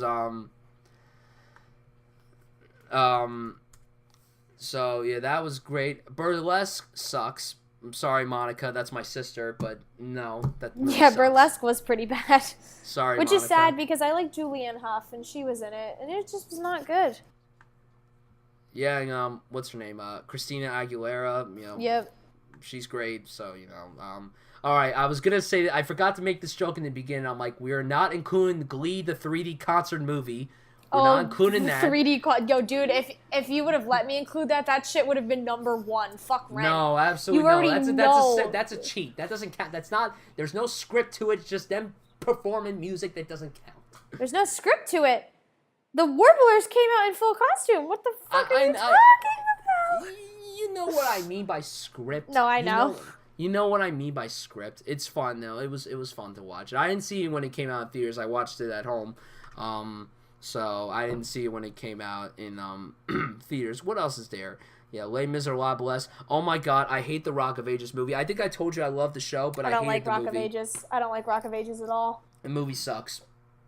The only thing the weird thing is with the movie, I love Tom Cruise. I know as a person he's a cuckoo Scientologist. Bananas. Yeah, that he's that, but he's is the word you're looking for. Yeah, that is the word I'm looking for. He's one of my favorite actors though, and he kind of fit the role of Stacey Jacks, in my opinion. Like he really fit the role. I mean, Tom Cruise was big in the 80s. That's when he launched his career, and him playing an 80s rocker was like the quintessential perfect role for him. And honestly, his singing wasn't terrible. It wasn't great, but it was actually not that bad. I was very surprised that Tom Cruise, out of all people, could sing. And Julianne Hough was in it, and she's a delight as always. But, yeah, she's great. And some of the people, that's another instance where they cast all these Hollywood actors that can't sing. I know Catherine Zeta-Jones could sing because she was in Chicago and she won the Oscar for Chicago, so she has some singing experience, but it's not the best movie, unfortunately. Begin Again, great. Now, you brought up Annie. There's a lot of renditions of Annie. The one from the 80s is okay. The one that just came out was fucking atrocious. Oh, it was so bad. Oh, so bad. Like, Jamie Foxx, Cameron Diaz. Oh, my God. It's definitely the movie that got Cameron Diaz to retire from acting. Well, that's the thing. Anything with Cameron Diaz is just bad. So you're saying that Shrek is bad? I am unfortunately saying that Shrek is not a good film. No! I like Shrek 2, though, because Puss in Boots. Boots. Great, but how can you not like Shrek? It's Wait a very minute, is it Republican. because you don't like Shrek the musical? I actually like Shrek the musical better than I like Shrek. Shrek the musical was very fucking awesome. Yeah, I was listening to the soundtrack before we began recording. I don't like Shrek because Shrek is just very Republican, and I think that only is because All Star by Smash Mouth is in it, and there was that video of Trump's inauguration of him like singing to that song, so I think that's how I associate it. But like, I'm a Disney purist, so I really don't care for animated films that aren't Disney. Listen, there are many great non-Disney animated films. I'm sure there are, but I refuse to dabble into that because no. I refuse. One of the worst things that I've ever seen, and I know you said you don't like this show either, but this movie is honestly a disgrace to its source material, Jersey Boys. Honestly, this movie was so fucking terrible. Fuck all of Jersey Boys. Fuck it all. No. You're hurting my heart. See, my heart is now hurting because of that. Okay, fine. The music can stay. The show has to go. No. Well, it's not even on Broadway anymore, so you got your wish. I know. Mean Girls took over that theater, as it should have. Oh, yeah, that's right. That's right. Damn it. That's absolutely correct. No, I love the musical.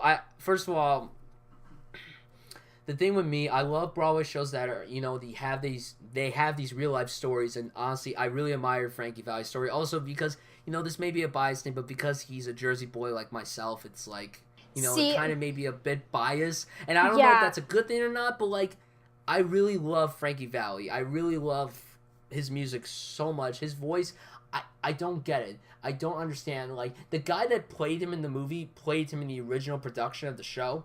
First of all, honestly, that guy really is not that good of an actor, but he sings amazingly. And the way he sings as Frankie Valli, I don't know how he's able to hit that high level. I don't understand. That is, like, so difficult to do. If I tried to do that, my voice would be gone. It would just go away. My vocal cords would just fly away. They would just fly away. They would be just gone in the wind. My issue with Jersey Boys is I really don't like jukebox musicals. I the only one I can handle is Carole King, Beautiful. But I just don't like things that don't have original songs. I mean, of course, at one time, obviously, Frankie Valli's were original songs, but I just feel like if you're going to write a musical, why don't you just fucking come up with an idea? I know that's easier said than done, but, like, come on. No, you're right about that. And honestly, like, I think that's all the musicals I could think of. Yeah, that's really it. And, like, there's a few things that are coming out, like, what is your take on A Star Is Born?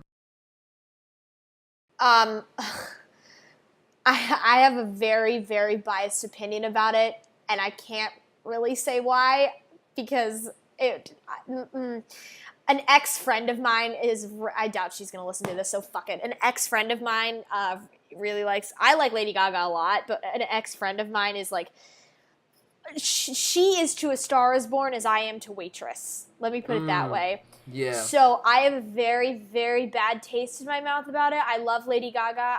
She's an amazing artist. I can't answer this question because I have such a negative feeling towards it for reasons that are not objective at all. No, I totally get that. Like, see, I'm excited for the movie. I love Lady Gaga. I love Bradley Cooper. Bradley Cooper's a favorite actor of mine. But, well, first of all, I mean, I know you don't go to the movies as much as me. I mean, apparently no one goes to the movies I go, as like, much twice as a me. year. Yeah, that's usually how most people go. Well, I go, I try to go at least once every week. The trailer for the movie just, it plays before every fucking movie I go see. Okay, that's actually true. I've seen like 3 movies this year, and I feel like I've seen that trailer 76 fucking times. And it's played before every movie I've seen, even like the movies that don't fit the agenda. Like, it plays before fucking Jurassic World. It played before fucking oh my god, Mission Impossible. It played before fucking Christopher Robin. Like, it played before all There's these no movies, reason.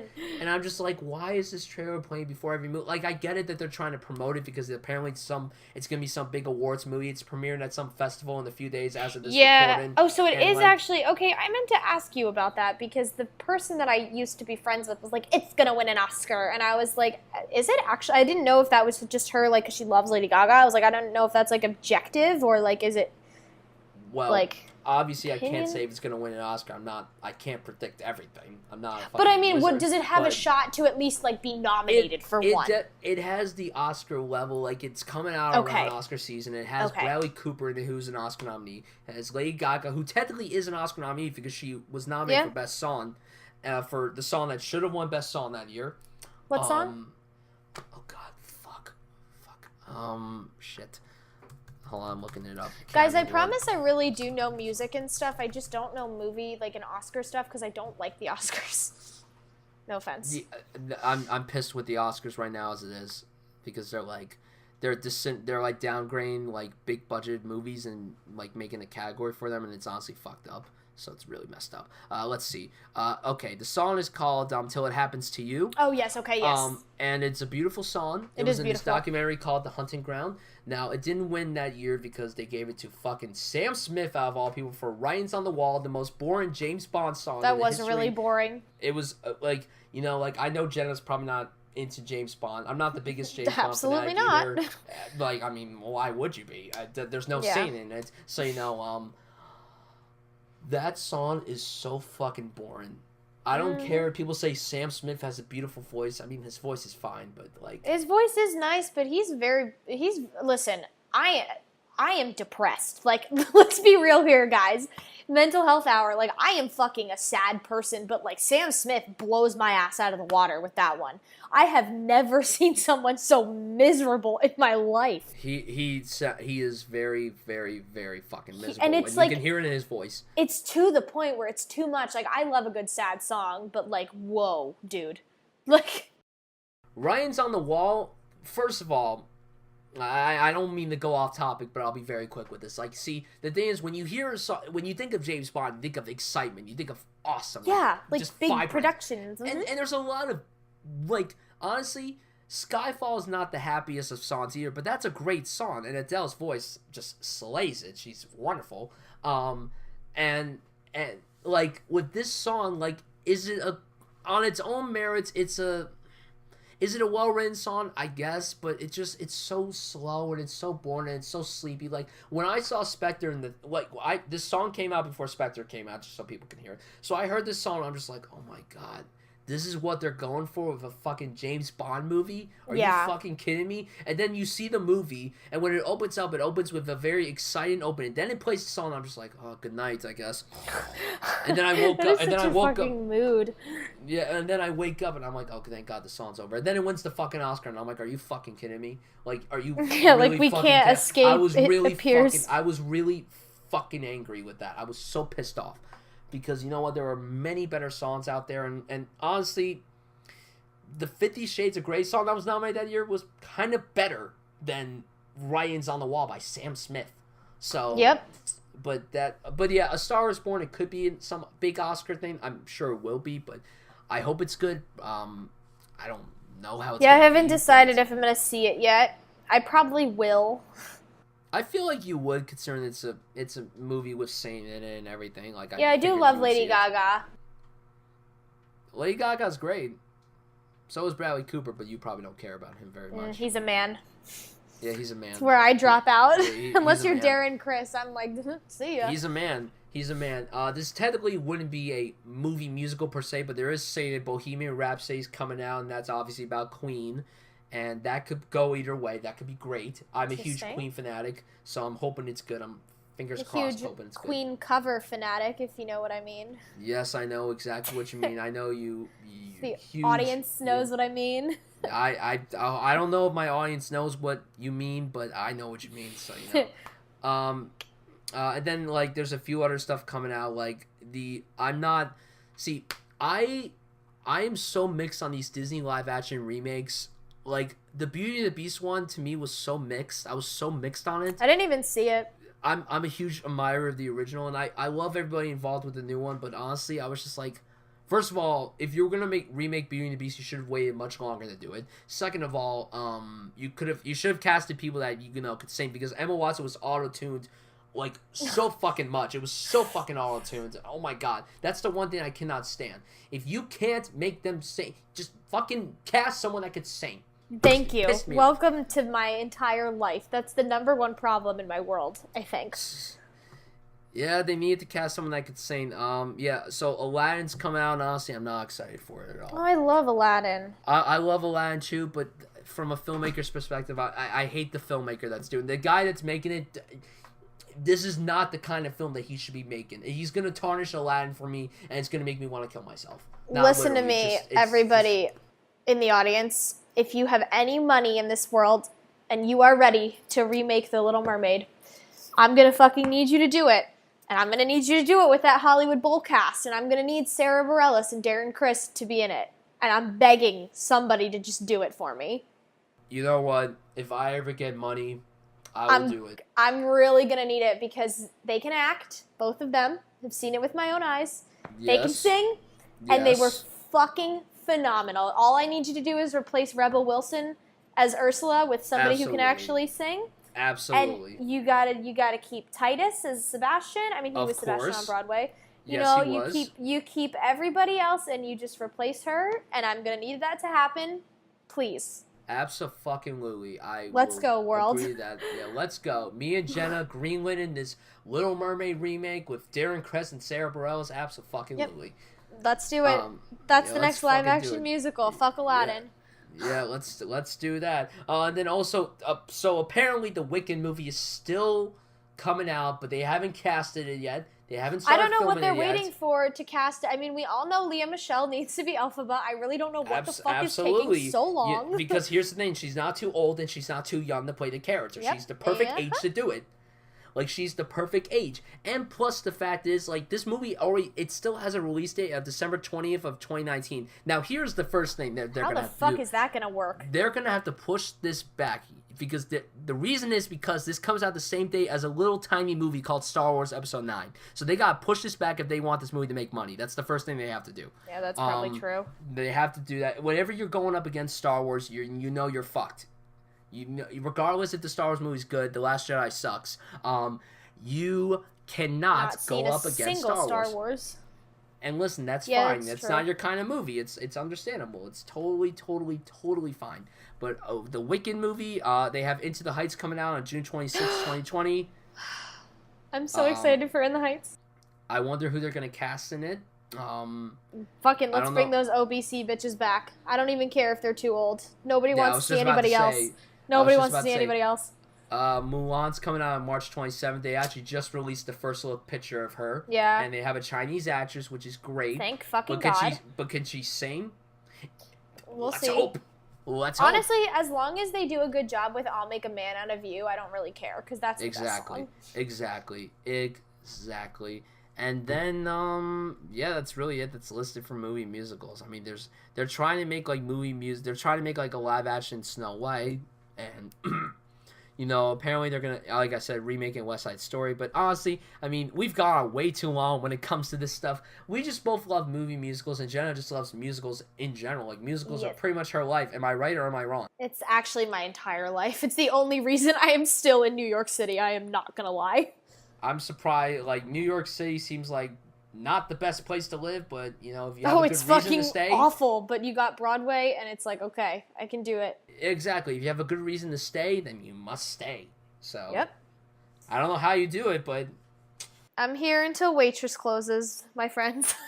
Let's hope Waitress does not close, because Bryan needs to go see it. Yeah, you do.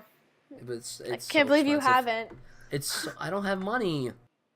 It's not that expensive. Maybe that's easy for you to say. You get to see the show, like, every fucking day. For, like, what, $20? How much is a Rush ticket? 40. $40? Oh my God. I don't do Rush though. I get box seats because they're cheaper and I don't wait in lines. But see, also here's the thing: it's so convenient for you because you live in New York City. I have to fucking travel to New York City, and that costs about. I literally can walk to Waitress with where I live. Yeah, you're lucky. I have to take the fucking train, and then I'll have to hop on a subway or two, or I can just walk, and then... The first 50 times I saw Finding Neverland, I was living in Long Island, so I don't want to hear it. You were living... Alright, I don't need that. Listen. Like, I don't have, like, probably the benefits that you have to go see these shows, but I'm gonna try my best. I'm really trying. You gotta just make friends with people. I know, but I That's actually way easier said than done. I don't know how I could get in. I just don't know how I could do it without... I don't want to spend too much money because it's already expensive to travel into the city as it is. Yeah, that is true. From where I am right now, it's really not compared to when I'm at home, but it's like, it's still a lot of money. It's still annoying. Nobody's trying to go into Penn Station. Yeah, I fucking hate Penn. I hate Penn. For people who live in New Jersey, New York, PA, they all know that Penn sucks. Penn is a third world country, and I'm not being dramatic. See, Jenna said that exact same thing to me this weekend when I came home from my cruise. She said Newark is a third world country, and so is Orlando International Airport. So is LaGuardia. Everybody fly into JFK if you're coming here. I'm fucking, for your own sanity, fly in and out of JFK. See, I would fly out JFK, but... Well, Newark is closer to you. It's literally 10 minutes Actually, away from Newark me. is technically closer to me, but I pay more and travel more for JFK because I cannot. I value my life. Yeah, see, that makes sense. After going to Newark this past weekend, I wanted to kill myself. So That's mood. the absolute mood. All right, so we've gone way too long. Basically, what we're saying is we love movie musicals, and honestly, Jenna was definitely the perfect person to be on this episode, even though she's not the hugest film geek. Like, she legit was probably the best. If I had someone else on, they would have had to have had the knowledge of musicals. Like, Nobody has honestly, the knowledge. Nobody. Honestly, I don't know anyone. I'm friends with so many acting majors here, and a lot of musical theater majors, and even they don't have the knowledge of musicals that you have. So that's like a huge gift. I am honored. That's a huge... Listen, let's be honest, and I don't want to brag about myself because, I apparently do that all the time. Do you have any friends that know so much about film or not really? Oh, no, I don't know anybody that knows anything about film. I mean, granted, also, I only am friends with Broadway people. I mean, that is true. I don't know why you're friends with a film person. Because you at least have educated opinions on musicals. That's because of my mother. Lisa Sudfield's the best. Shout out to Lisa. We love shout Lisa. out to Lisa. Shout out to Lisa. All right, so okay, guys. So I'm hopefully if you're sticking around, you listened to the first episode, Film Fragments. We went on for way too long about this stuff, but honestly, we just love this genre. And if you love something so much, you can constantly talk about it forever and forever. And believe me, I don't know what's gonna happen after we stop recording this, but musicals are just great. Like Jenna said in the beginning, they're just this great escape from reality. And the movies that we brought up, even if we don't agree on them, they are basically good ways to escape from reality. And that's the best thing about musicals or any films in general. Like, musicals just help you find a way to escape, and that's the beautiful thing about any musical ever, staged, film, television. I know Jenna loves the TV musicals, and I know that she told me that she wanted to give some shout out to it. So, like, shout out to Jesus Christ Superstar. Sarah Bareilles. Yeah, Sarah Bareilles. Yeah. Slash, I knew a ton of people in that ensemble, like a ton. So that was awesome. That was my favorite. That's the only one that deserves my shout out. You're not gonna give a shout out to Grease? I think Grease was the best one. Grease was good. I did like Grease. Grease was very well done. The thing that I'll bring up very briefly about Vanessa Hudgens after her dad died doing exactly that. Exactly. That was... Yeah, I mean, it's hard enough to do that, but the fact that she did it... Yeah. That was real impressive. It was amazing. I'm shocked that, like, there wasn't really much Emmy love for that, because honestly, she would have been nominated for one if... Yeah, I feel like she should have been. She should have been nominated, and obviously Julianne Hough was a great Sandy. Yeah, she was perfect. She is Sandy. And Aaron was really good as Danny, although I did not appreciate there was way too much hair gel. Like, see, Danny Zuko is very big when it comes to hair gel, but this Danny Zuko... Yeah, excuse my reference, but they Blaine Andersoned the fuck out of him for no reason. Yeah, they did Blaine Anderson the fuck out of him for no reason. Like, I mean, obviously only Glee people will understand that reference, and, if you want to watch Glee... First 3 seasons are amazing. Season 4 is good, and then season 5 is where it dies. A fact. It goes downhill. And I haven't even seen the show past season 5, episode 6. So I don't know if the show ends good. I don't know how it ends. I mean, it ends well, I mean, considering the fucking circumstances, it ends fine. But, I couldn't say... I can't really say if it was a good ending or a bad ending because things happened, and I don't think that was supposed to be the ending. Yeah, of course. If people had read on what the actual ending was supposed to be, it would have been the perfect ending. So. Oh, absolutely. But it's okay. It's in the past now. It's unfortunate that it had to happen the way it happened, but at least the show ended on its own terms, which is always a good thing for any TV show. So, but yeah, all right, okay. I think we're officially done. I think we're done. This was fun. This was fun, Jenna. I loved having you on. Thanks for having me so I can yell about Laura Michelle Kelly. Love that for me. Of course. And honestly, you know, even though part of me died when you screamed about Land La La, I had to, you know, I felt like it had to be done because I've never met anyone, like I've met people who don't like La La Land, but I've never met anyone that truly, truly, truly despises the fuck out of it. Like I never met anybody that really wants to like just grab it and just like end their lives over La La Land, you know? Yeah, like, basically, if you want to look at it like that. You just want to die. Yeah, basically.